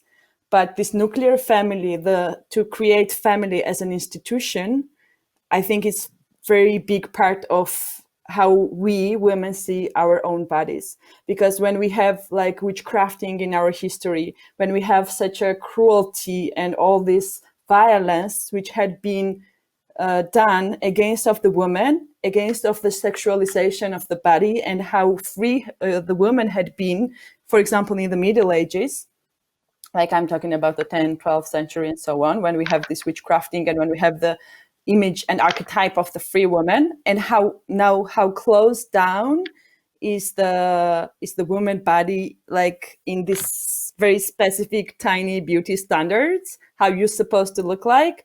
I think this is something what I found out with the women who had been like 35 years old average, like the women around me. So for me, this was the main finding, to actually see all the historical background, how women body actually by itself, the archetype of the human body had been suffering. And this is the result what we are getting now, this modern wild capitalism where men are controlling how women body is supposed to look, how supposed to act, and so on. სანამ უშუალოდ გადავიდოდი ამ მიგნებების კვლევის მიგნებებზე, ჩემთვის ასევე ძალიან საინტერესო იყო აბორიგენული, ანუ სხვადასხვა ქალების გამოცდილება, ასევე სილვია ფედერატში, რომელიც არის ძალიან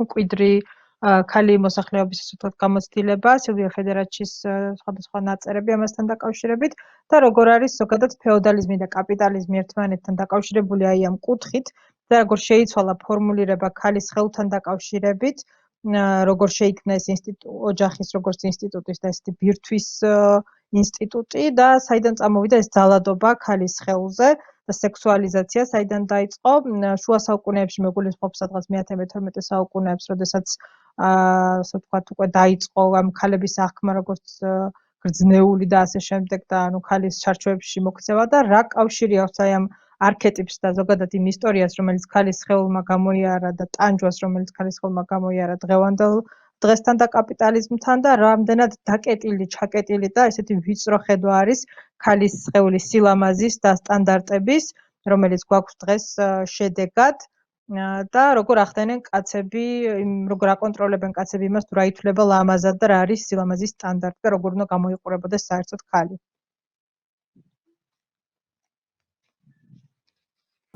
I think I'm done so far. Thank you. Thank you very much, Nini. I think that the categories that will be the center of my next question were present and very important in your previous in the things that you tackled previously. And now I would like to ask firstly Renata, because this question is inspired by your performance, The Pure Gold is Sipping Out of Me. You wanted to address the issue of protest and resistance lately when Anna started to ask about the body, and now I would like to somehow address this question one more, because what was very interesting for me in your performance was that in it you express the resistance against both the violence of the policies of reproduction, the violence of the cultural expectation, which you also mentioned previously, and the conditions of your work as a choreographer and dancer. And my question in that context would be how you locate these categories of protest, resistance, defiance in the context of your work. And then I would like other guests to answer this question as well. And I must add one more thing, that we would be very grateful if you could a bit shorten your answers because our time is getting short, and we would like to address all your practices during this evening. So that would be our request. Thank you very much for understanding. დიდი მადლობა.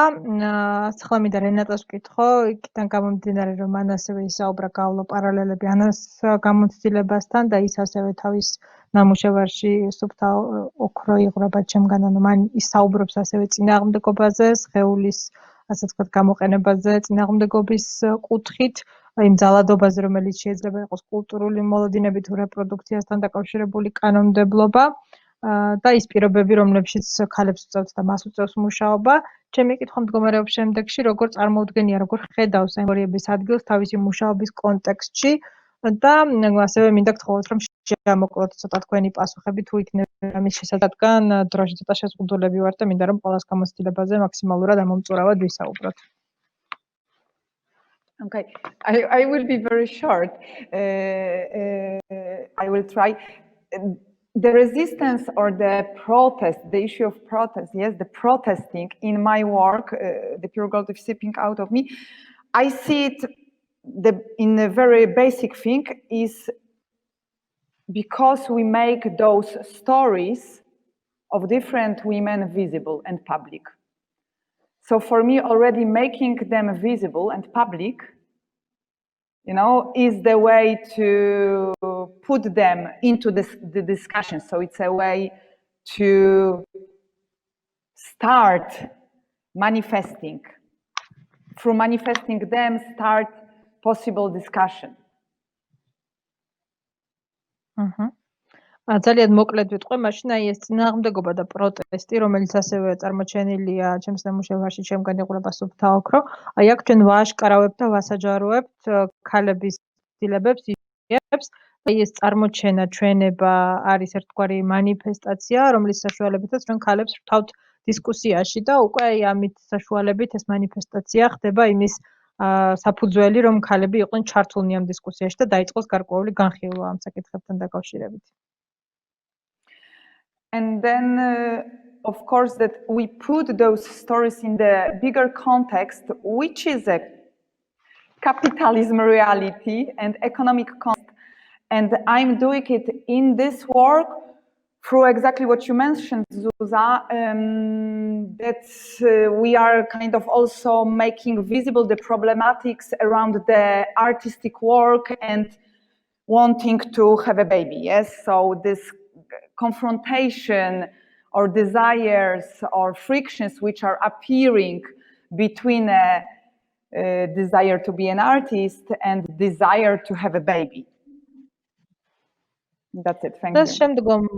შემდგომ უკვე ჩვენ აი ამ ისტორიებს ვსვავთ ამ უფრო დიდ მსხვილ კონტექსტში და ვხედავთ ჩვენს არტისტულ სამუშაოს აი ამ კონტექსტის პერსპექტივიდან და კუთხიდან, თუ რას ნიშნავს კონდეს ეს სურვილი, როგორც პირადი, ასევე შემოქმედებითი და როგორ შეიძლება აი ეს სურვილები გამოხატოს საკუთარი ხელოვნების მეშვეობით. Okay, thank you very much. I think that it's very important to think of the resistance also as you said, as widening the public sphere, and this widening of the public sphere is kind of resisting the dominant models of, for example, working, being together, and so on. And in that context, I would like to direct the same question to Nini, maybe in relation to your work in these ecofeminist communities, because I think that this is this kind of work when you widen the sphere of possible ways of working, living, and so on.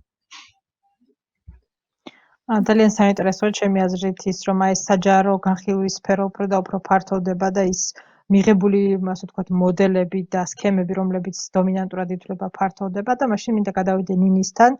იქიდან გამომდინარე, რომ ის ასევე ჩართულია ეკოფემინისტური თემის საკითხებში, ამ მოძრაობაში და რომ გაგვიზიაროს თავისი გამოცდილება ამ კუთხით, რადგან აი ამ კუთხითაც აფართოებს აი ამ განხილვის სფეროებს ამ ზოგადად გამოხატვის ფორმებიდან გამომდინარე. Thanks for this question, and thanks for this to suggest to go through this specific direction to the ecofeminism. I think, okay, since we're, let's make something a bit like narrow, because I think we're very broad now. So let's talk about the ecofeminism in Georgia. And as far as I see and I follow the movement, it's not like movement, but of course we have, for example, women cooperatives who are actually willing to do a quite great job, like in different fields, even starting a small entrepreneurs and make small organic gardens. Like, for example, the first community garden what we have in Tbilisi are led by two like very young girls.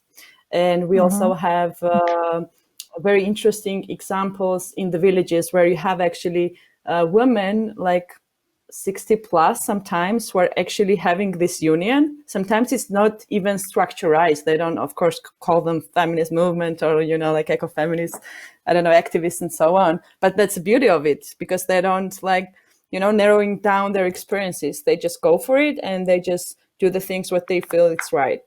And I think this is the one thing what I appreciate the most in this movement, when we have the examples, the self-organized groups like made by women, and they are supported by just like social network mostly. The main thing what they have is they might not have the land, or I don't know, the resources, the tools to work with the soil, but they might have the social structure, like the women around. And since we talked about in the beginning that we want to underline more the self-organized women groups, I think this is a very important movement to include the women who are organizing themselves and they do something under the one topic, let's say. ცოტა ზოგადი საუბარი გამოგვივიდა და უფრო ვიწრო კუთხით ვისაუბრებ, უფრო კონკრეტულად ეკოფემინიზმის შესახებ საქართველოში შეიქმნა სხვადასხვა ქალთა კოოპერატივები, სხვადასხვა გაერთიანებები, პირველი ორგანული ბაღი თუნდაც საქართველოში არის ორი გოგოს მიერ კოკოპელი იგულისხმებათ, ანუ ასევე სოფლებში არის სხვადასხვა გაერთიანებები, შეიძლება იყვნენ 60 წელს გადაცილებული ქალებიც, რომლებიც მაინც და მაინც ისე სტრუქტურიზებულად არ არიან შეიძლება ორგანიზებულები და საკუთარ თავს არ უწოდებენ, ვთქვათ, ფემინისტ ეკოლოგიაში ჩართულ ქალებს, თუმცა ისინი სწორედ იმას აკეთებენ, რაც მიაჩნიათ თვითონ, ასე ვთქვათ, სწორად და მათ ძალიან ეხმარებათ ეს სოციალური კავშირები, სხვა ქალები, რომლებიც არიან მათ გარშემო, მაშინაც კი თუ მათ შეიძლება არ ჰქონდეთ მიწა, ინსტრუმენტები, რომელთაც გამოიყენებენ მიწაზე სამუშაოდ, მათ აქვთ აი სოციალური გარემო და კავშირები, რაც ძალიან მნიშვნელოვანია და ეხმარება მათ და აი ამ ერთი ქოლგის ქვეშ, ერთი საკითხის ქვეშ ერთიანდებიან და სწორედ აი იმას აკეთებენ, იმაზე მუშაობენ, რაც ვთქვათ მათთვის გამოსადეგად მიაჩნიათ, თუ ეს იქნება რა თქმა უნდა ეკოლოგიური საკითხები. სოფლის მეურნეობა. Thank you. Thank you very much, Salome and Nini. And now I would like to ask you, Honorata, if the categories of resistance, defiance, or protest are important in your artistic practice, because it's not so obvious to me, but maybe you could expand on this problem. ახლა მინდა ვკითხვაზე ჰონორატას იგივე საკითხთან დაკავშირებით ეს კატეგორიები წინააღმდეგობის და სხეულის ინსტრუმენტად გამოყენების და ეს გამოხატვის სხვადასხვა კატეგორიები და ფორმები როგორ არის მისთვის და რამდენად რომელი უფრო მნიშვნელოვანია და ასე შემდეგ. The question was if it's important for me in my artwork, or yeah, if those are important categories for you, or yeah.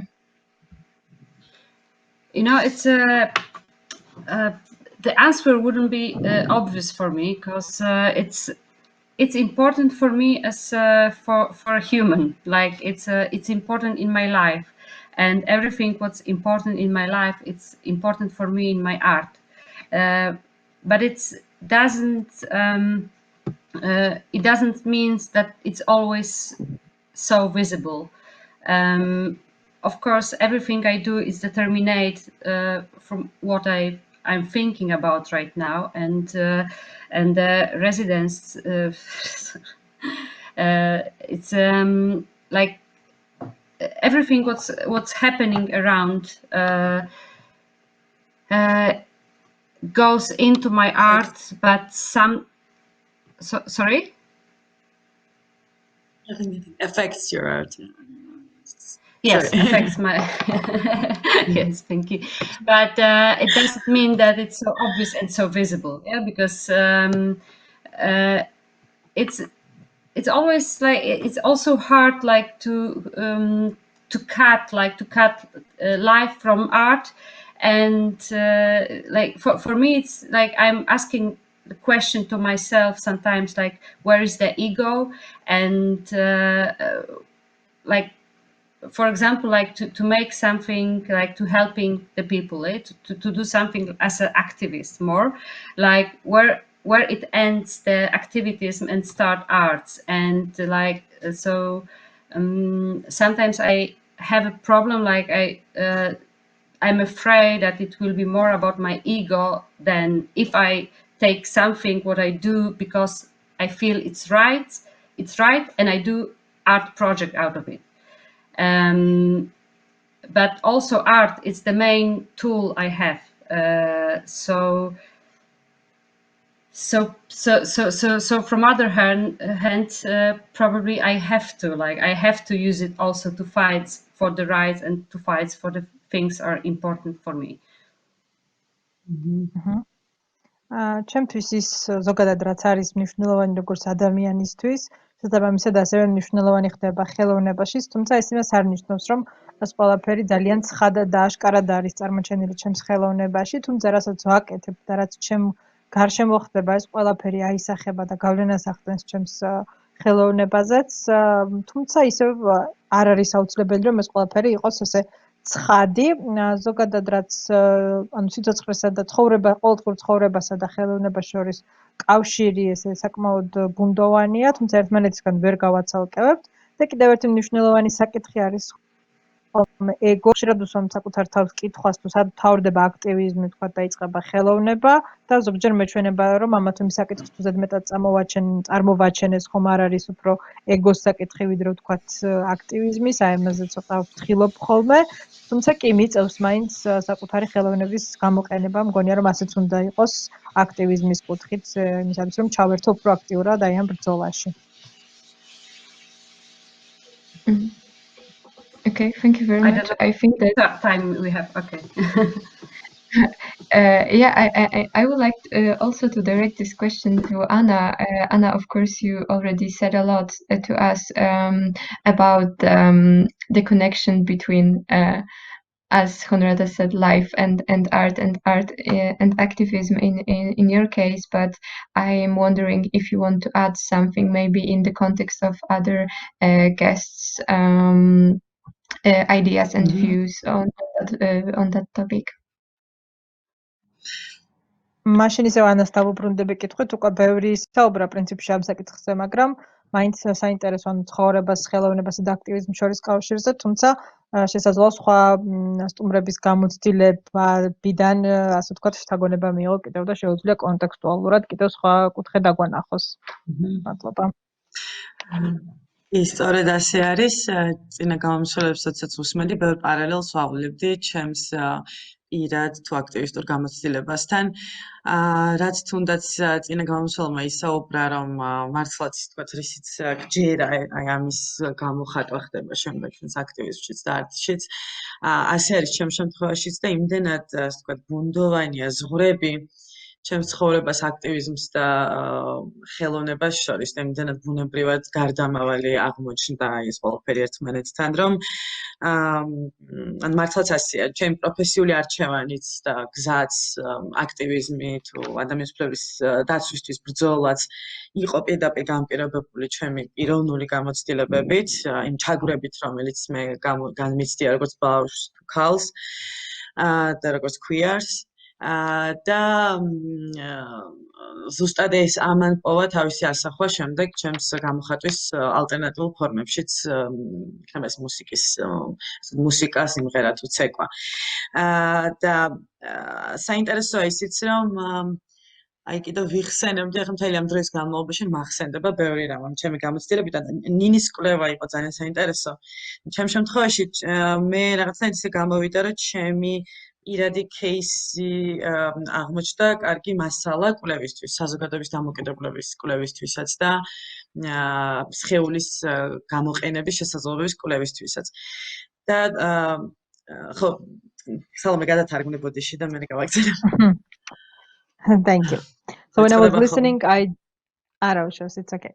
So when I listened to other guests, I drew some parallels also regarding my personal life and where the borders are between those. And I believe that what I believe in and what are my values finds itself reflects also on my art and activism. But I would also like to say that, yeah, these limits are quite blurry. They flow naturally into each other and they blend into each other. And also my professional choices and activism were defined by my personal experience, by discrimination, bullying, as a woman, as a queer.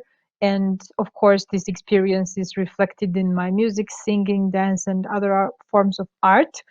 And when I was listening to other guests, I also remembered my different experiences. And for me, Nini's research was very interesting.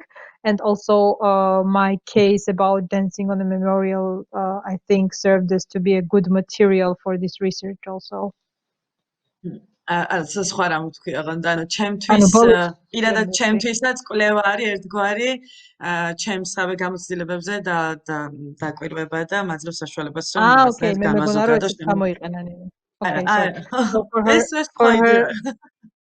Yeah, the last sentence was a bit I didn't understand it correctly. So she thinks that also her behavior and her experience was something that she uses for herself as a personal research, so to say, was a good material for her to think and analyze.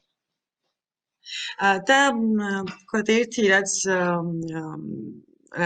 თქვათ საინტერესო აღმოჩნდა ამ გამოცდილებაში არის ის რომ ერთის მხრივ თითქოს აი ეს ჩემი სხეული მართლაც სხეული და სხეულებრივი გამოხატულებები ხო მართლაც სრულიად სექსუალიზებული იქნა და მიბმული მთლიანად ამ ჩემს გენდერთან და დაცლილი თითქოს შინაარსისგან და აი ამაზე დაფუძნებული აგრესია რომელიც იყო ასევე გენდერული შინაარსის და ძალადობრივი ხასიათის როდესაც მემუქრებოდნენ მაგალითად ჯგუფური გაუპატიურებით და ნებისმიერი მუქარა ანუ მუქარების დიდი ნაწილი მოიცავდა სექსუალურ შინაარსს და სექსუალური ასე დამორჩილების რაღაცა ამ შინაარსს ატარებდა და აი ესე ანგარიშწორებას სახავდა მის ჩემთან საზოგადოების მხრიდან თუმცა ეს იყო თქვა ეს რეგრესული ძალიან აგრესიული ჯგუფების მხრიდან რაც წამოვიდა თუმცა ასევე საინტერესო იყო ჩემთვის დაკვირვება იმაზეც რომ აი ეს ჩემი თანამებრძოლები რომლებიც ასევე თავისუფლებისთვის იბრძვიან თითქოს მაგრამ არიან კაცები და არიან ცალსახად პრივილეგირებულები აი ამის გამო და უჭირთ სოლიდარობა უჭირთ აი ამ გამოცდილების გააზრება კარგად რომ წინაშე შესაძლოა მე დავდექი თავადაც აღმოჩნდნენ აი ამ ხარეს და მათ ფაქტობრივად მიუხედავად იმისა რომ მე ვთხოვდი რომ არ ჩარეულიყვნენ აი ამ პროცესში ამ ფორმით იმიტომ რომ მე უნდა განმემარტა ჩემი ქმედების შინაარსი თუ კი ვინმეს ამაზე უნდა ესაუბრა ისინი ადგენენ და ჩემი სახელით მოიხადეს ბოდიში ჩემი ცეკვის გამო თქვი და მე პატარა სამომი So what was interesting for me also that the expression I used, the dance I used was depleted first of all and emptied from the contact from the side of the society. Also the threats that I was receiving, these revenge-seeking threats were also very sexualized and they were threatening me with rape, group rape and things like that. So yeah, it also had this content very heavy with sexual content. And what I also observed was that people, young people, my fellow activists that are men, of course, are much more privileged. They should actually also believe in the same ideals and same freedom values. And because they were men, it was harder for me to realize fully and to show solidarity for what I did. But without me actually ask them not to be involved too much in what not to explain too much what I did and why I did it, because I should be the first one who explains and who explains to society what it was. But yeah, in my name on my behalf, they apologize to the society for my behavior. და ამან რაღაცნაირად გამოიწვია რაღაც უკუ რეაქცია. ამ წინააღმდეგობამ, რომელიც მე მივიღე თვითონ ამ წინააღმდეგობრივი აქტის, პოლიტიკური აქტის სანაცვლოდ, საზოგადოების იმ მხრიდანაც კი, რომელიც ჩემი რაღაც თანამოაზრედ წარმომედგინა, ჩემს თანამოაზრედ წარმომედგინა, ამან კიდევ უფრო მეტად გამაძლიერა და ემა გოლდმანის ცნობილი ფრაზა if I can dance I don't want to be part of your revolution. ეს იყო რაღაცნაირად მთავარი მამოძრავებელი და საყრდენი ჩემთვის და გამაძლიერებელი მაშინაც და მას შემდეგაც და ეს არის ის რაც მუდმივად თანსდევს ჩემ ბრძოლას, რომ თუ კი მე არ შემიძლია ჩემი სხეული გამოვიყენო ისე როგორც მე მსურს და შენ ცდილობ რომ მე წამართვა კონტროლი მასზე, მაშინ ჩვენ ერთად ვერ ვიბრძოლებთ ამ მიზნებისთვის და ამიტომ აქ უნდა ვიყოთ ალბათ შეუპოვრები და არ უნდა დავთმოთ არც ერთ წამით უფლებები ჩვენს სხეულზე. So this counter reaction that I received also from my fellow activists that I thought were also shared the same values somehow actually made me stronger. And the famous quote of Emma Goldman when she says, if I can't dance, I don't want to be a part of your revolution. I somehow shared this passion. And I believe that, yeah, if you take the control of my body and take the ability to express my activism through my body, then I don't want to be part of this process if you don't make it. But it actually made me stronger.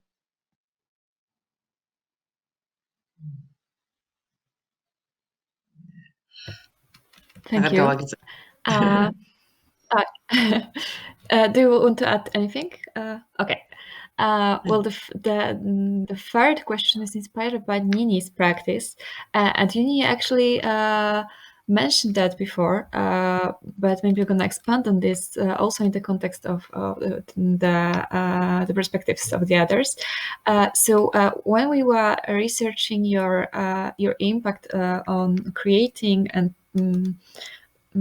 projecting eco-villages in Georgia, we thought of this practice as firstly the way of projecting and then the way of performing something, like to planning something and to making it real.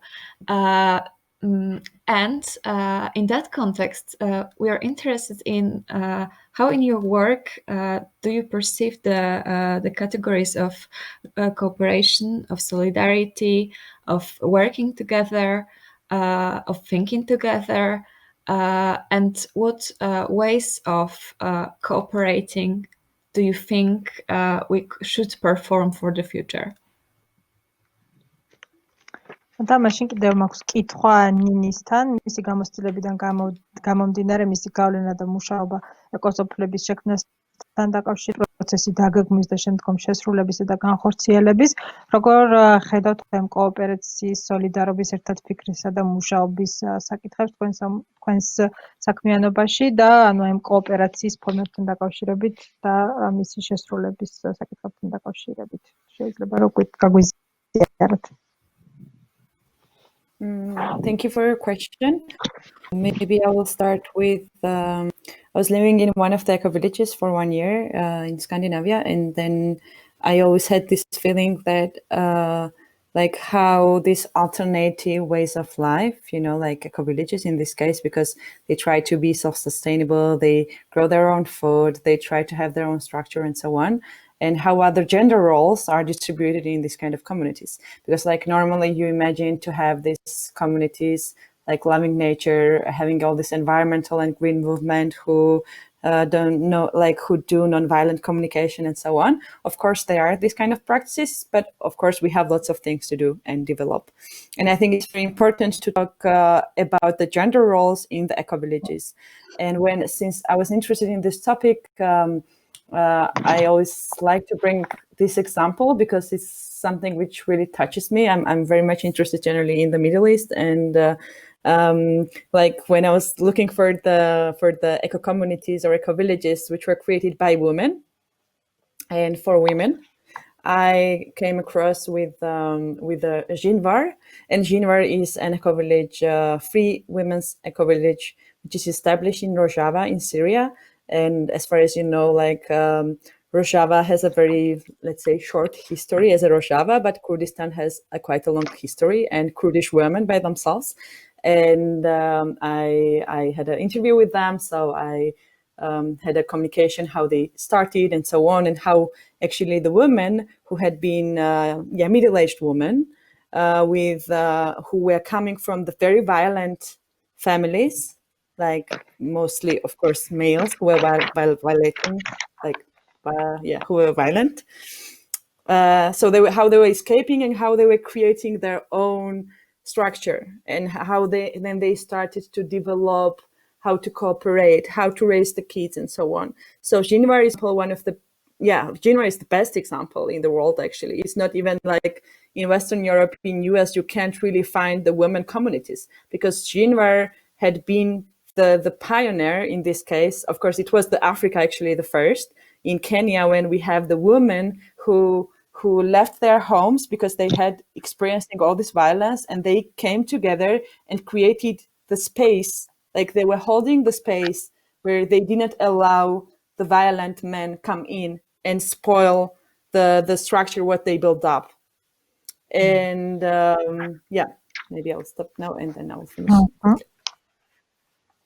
ერთი წელი ხო, სწორად გავიგე, ცხოვრობდი ერთ-ერთ ეკოსოფელში, სადაც ანუ ადამიანები, რა თქმა უნდა, წარმოგვიდგენია ჩვენ, რომ ზოგადად ადამიანები, რომლებიც ნაკლებად მიმართავობას უყვართ ბუნება, არაძალადობრივი გარემოა და მეტწილად ანუ ხშირად ესეც ხდება, თუმცა მაინც ბევრი არის ამ სხვადასხვა კუთხით სამუშაო და ასე ვთქვათ განვითარებისთვის კიდევ არსებობს სივრცე, გენდერულ საკითხებზე კიდევ არის სამუშაო და ხშირად ანუ მაგალითად ჯინვარის სირიაში არის ერთ-ერთი ესეთი მნიშვნელოვანი ადგილი, სადაც ჩვენ ხვდებით აი ესეთ შემთხვევას, ერთ-ერთ ყველაზე მსოფლიოში ყველაზე მნიშვნელოვან შემთხვევას, ჩემი აზრით, როდესაც ქალები, შუახნის ქალები განსაკუთრებით გაურბიან საკუთარ ოჯახში მოძალადე კაცებს, რომლებიც მათზე ძალადობენ და ისინი ქმნიან საკუთარ სტრუქტურას სწორედ იმისთვის, რომ აი აქ, ასე ვთქვათ, ჩაკეტონ ეს სივრცე, არ მიიღონ აი ეს ძალადობრივი მამაკაცები, რომლებიც მათ ძალადობენ.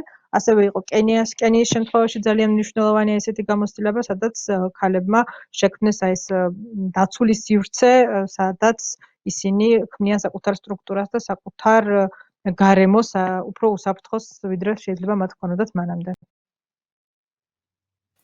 And just to finalize, I think that when women are living in a natural, friendly atmosphere, they have way more power, and they have the wish to create more, to be more connected to the real self, to find the self, not even like female or male or something, but the women who are more close to the nature, the ones who are living to, I don't know, it's just my perspective maybe, because this is how I see, but still, I think that's the power. I mean, women and the nature for me, it's like something which are very similar to each other, and I hope it resonates the question you answered, because I think I went too far. Thank you.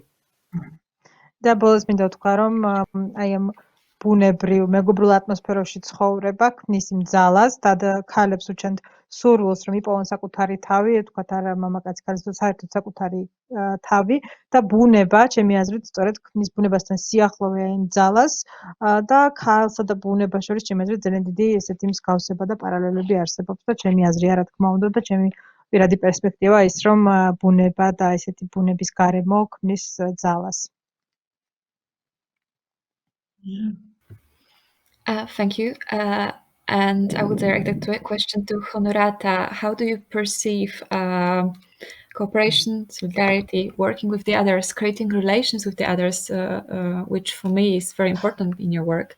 And what ways of doing this should be performed for the future? And I would ask you all also to make those speeches very quick, because we are out of time right now, and we're very sorry to cut it, but yeah. და ბოლოს ჰონორატას დაუსამკითხოთ სამსოლიდარობის კოოპერაციის საკითხებთან დაკავშირებით რა გზებს იყენებთ ამ თანამშრომლობისთვის და ყველას ვთხოვ მაქსიმალურად მოკლედ ისაუბრონ, იმიტომ რომ დრო გვეწურება.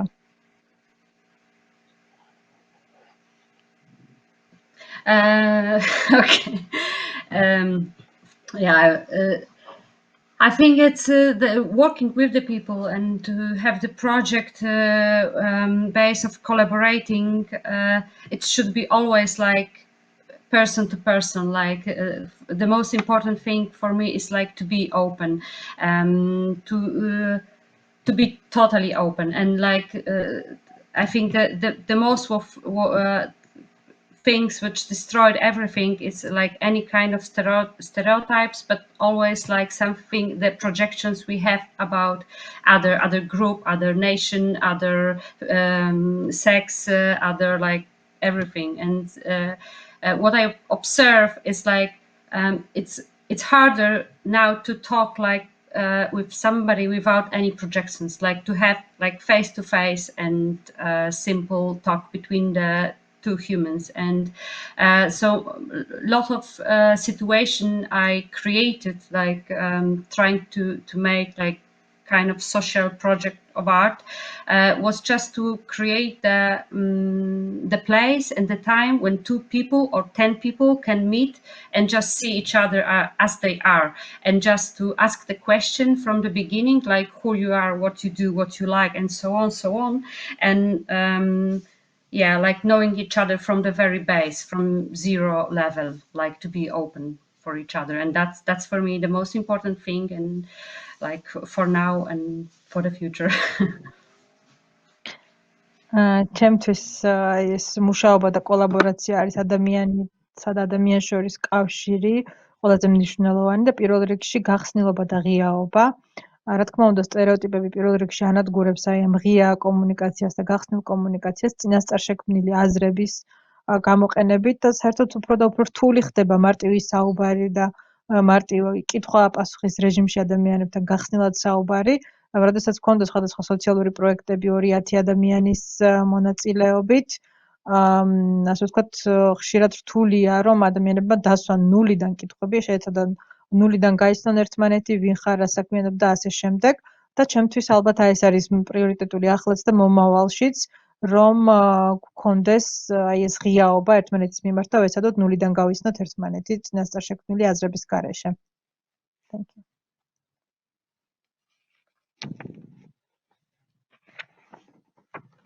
Oh, sorry, it's my microphone. Yeah. Thank you very much. And Renata, I'm going to direct this question to you. In your performance that the Georgian audience had seen, you also cover somehow the issue of cooperating, of women cooperation and women's solidarity, especially in the final part of the performance. How do you perceive those issues in your work? რენატას თავსამ კითხვას იმ თავის ნამუშევართან დაკავშირებით, რომელიც ქართულმა მაყურებელმა უყვენახა, სუფთა ოქრო იღვრება ჩემგან, აი ქალების თანამშრომლობასთან და კოოპერაციასთან დაკავშირებით და სოლიდარობასთან დაკავშირებით, განსაკუთრებით ეს ბოლო ნაწილში ჩანდა და როგორ ხედავთ ამას თქვენს მოღვაწეობაში, თქვენს სამუშაოში? I think I will answer maybe, if I may, a bit larger than around the pure gold is seeping out of me. Because this is one of my pieces, one of many of them. I think when I think about working together, of course, I do think about collaborating. When I do an artistic work, I do collaborate with the others. But honestly, I think in artistic work, while creating the pieces, I'm in the dialogue with the others, but I also have my authoritarian part, side, I think. But I look for other formats, where I really can work together with the others. And one of them for me is workshops, where but the format of workshops where I don't learn people, that I'm trying to create a space where we share practices and ideas. and thoughts, yes?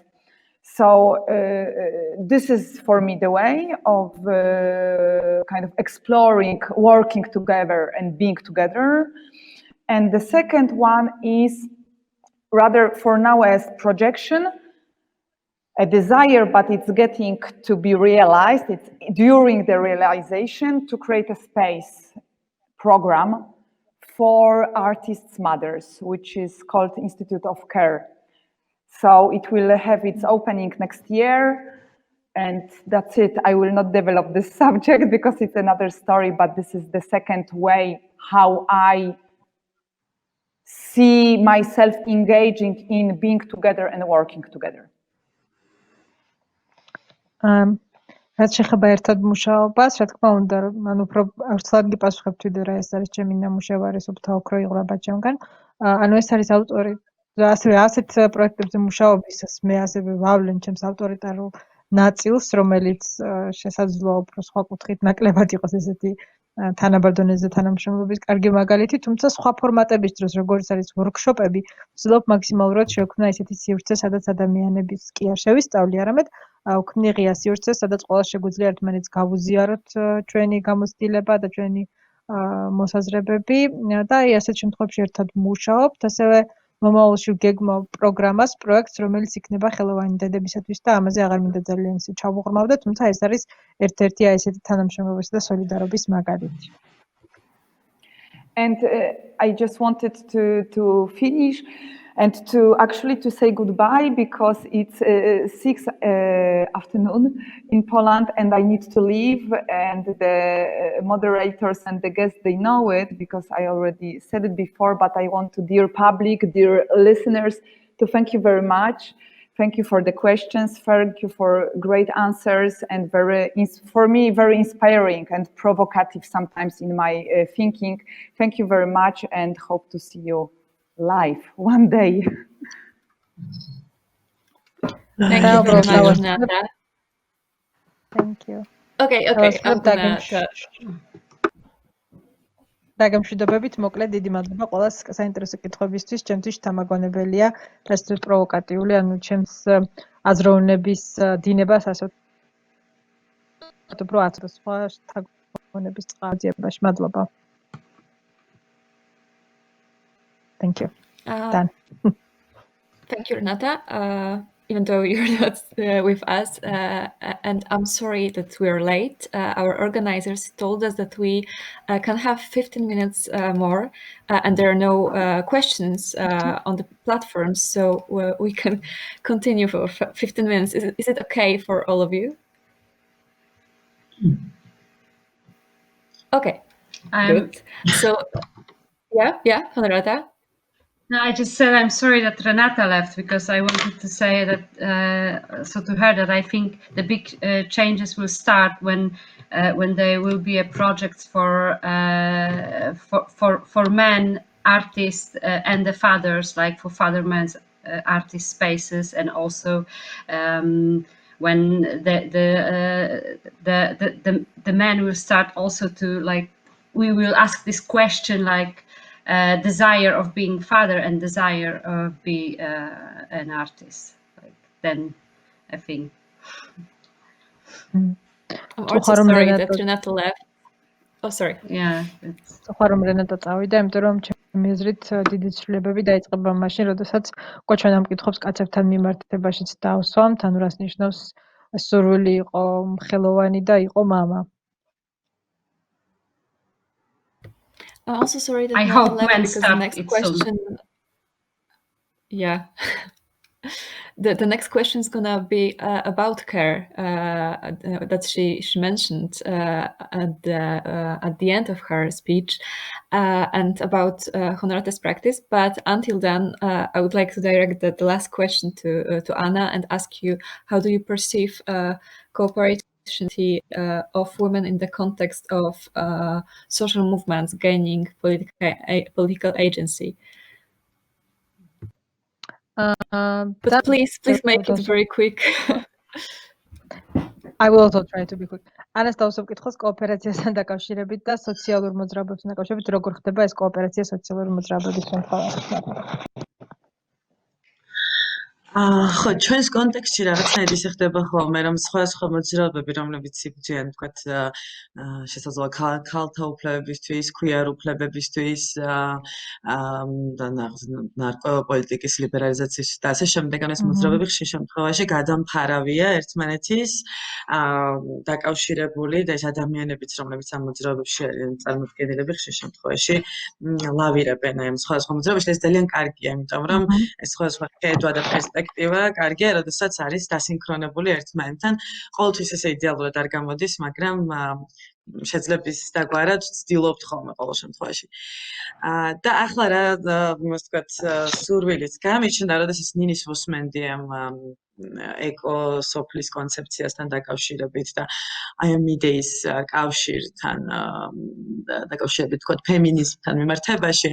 ან ჩემი პირადი ეხლა რა ეტაპზეც ვარ ჩემი ცხოვრების არის ის, რომ რეალურად ვიწყებ ქალაქგარეთ ეკომეგობრული სივრცის შექმნას, ეკოსახლის მშენებლობას და ბაღის, რომელსაც მინდა რომ და ეს არის იდეაში ჩემთვის ძალიან მნიშვნელოვანი მამოძრავებელი, რომ რაც მნიშვნელოვანი სოციალური დატვირთვაც გქონდეს ამ სივრცეს გარდა იმისა, რომ თქვა ჩემთვის საცხოვრებელი და რაღაც ესეთი ადგილი იქნება. ამიტომ ძალიან საინტერესო იქნებოდა ჩემთვის იმ გამოცდილებების მიღება, რომელზეც ნინი საუბრობს იმ ასე ვთქვათ, ჯგუფებთან გარკვეული კავშირის შეძენა და შესაძლებელია ახალი ინსპირაციების წყარო გამხდარიყო მისი გამოცდილებები ჩემთვისაც.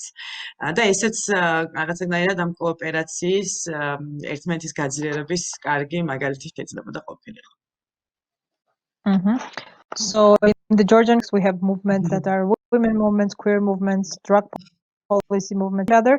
So this is kind of good because in the sense of the perspectives, we get various perspectives from different people and we have this whole image. And I'm also very interested in what Nini said regarding eco-villages and their connection to feminism and her personal experience and also my personal experience. I'm trying to build a house and space that's friendly and apart from it being a nice and eco-friendly space to live, I also think of it as a social meaning, for it to have a social meaning and to have these connections and maybe to have some connections to people that Nini, and it could be very inspiring for me to share their experience and to know more about these communities and eco-villages. Okay, thank you very much for all these interesting answers.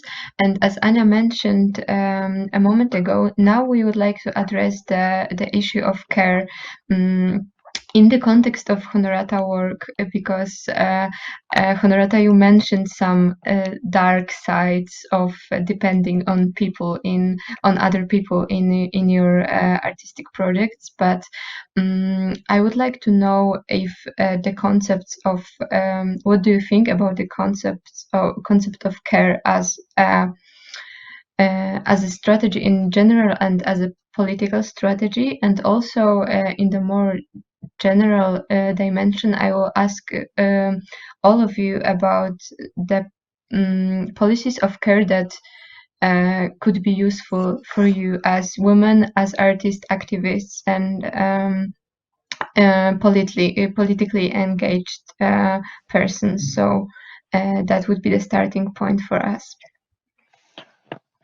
Honorata მახსენა ასევე ზრუნვასთან დაკავშირებით სხვადასხვა საკითხების ბნელი მხარეც თქვათ და მინდა რომ ამ ზრუნვის კონცეფციას დაუბრუნდე და სტრატეგიას უფრო ზოგად განზომილებაშიც ზრუნვის პოლიტიკაზე ვისაუბროთ თქვენთვის როგორც ქალებისათვის, ხელოვნებისათვის, პოლიტიკურად აქტიური ადამიანებისათვის, როგორ ხედავთ აი ამ საკითხს თქვენს ცხოვრებაში და თქვენს პოლიტიკურ აქტივიზმში და ხელოვნებაში. Yes, of course, as I mentioned, was also in this project was very bright side, and the people they did take care of me, and the female and the male, both of them. And as I also said, like two months walk finished very well, and nothing really bad happened. Was just the feelings, but like in reality, like everything ended up well. And yeah, I. The people, like the way they care was like the most important thing in this work and many others. And Yeah, I think it's like in the political side, like of care and artistic and like everyday life, it's always hard. Like I was thinking like today that today's life, it's really not it's not the time for like uh, people with lot of doubts, because now I have a feeling that people are often very sure about what is right and what is not, and I have so many dilemmas all the time that it's make life harder. And for example, like if I go for the protest, like to care about people rights. uh, for example, like few days ago, I was driving the car. We had a huge protest when we beep beep beep, and so I felt like I'm doing something right.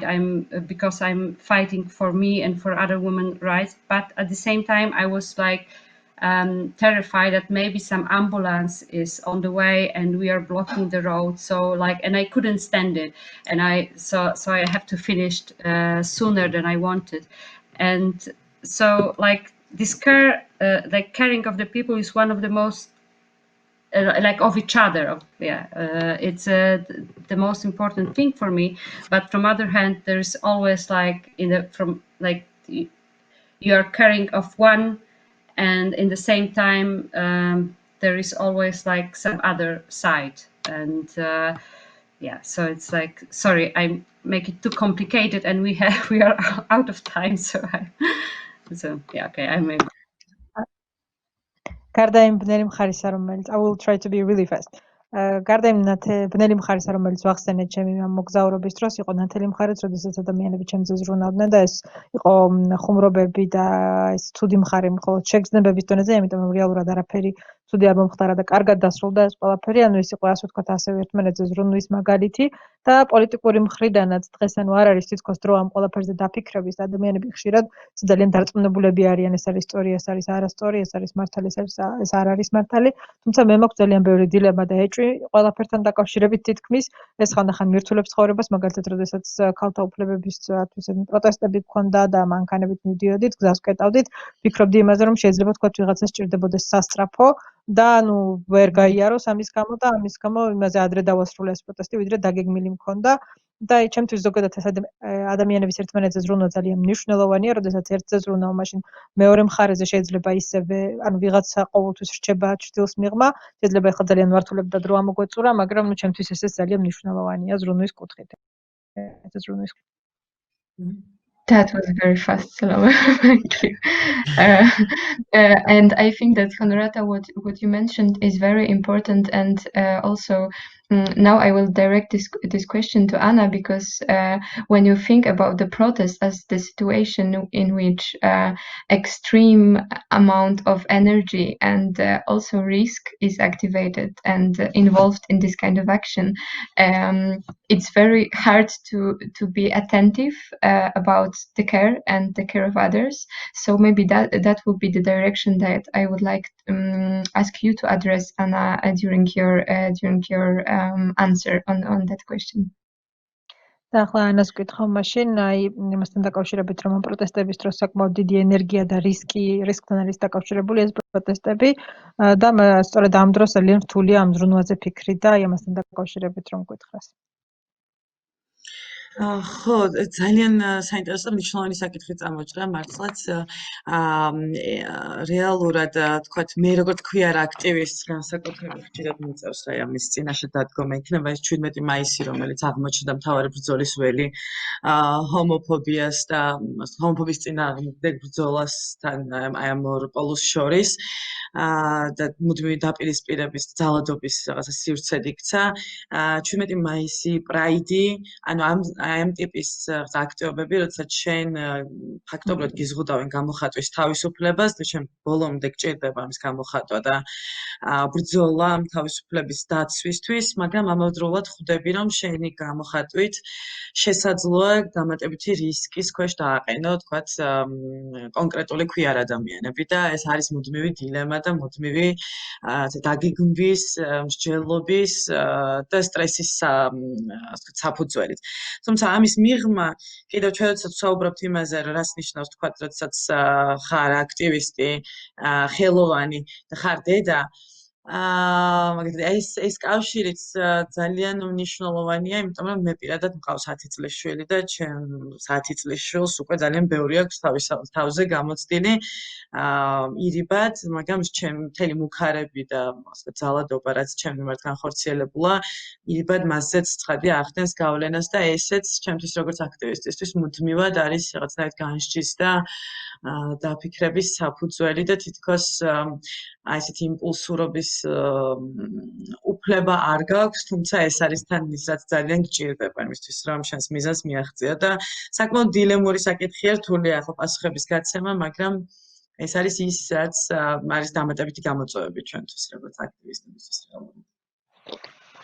For me, as a queer activist, the 17th of May became the main field of these conflicts and fights and the homophobia.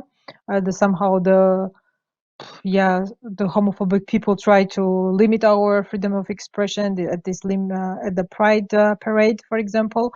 And I always think that with these protests, we maybe put queer people under risk.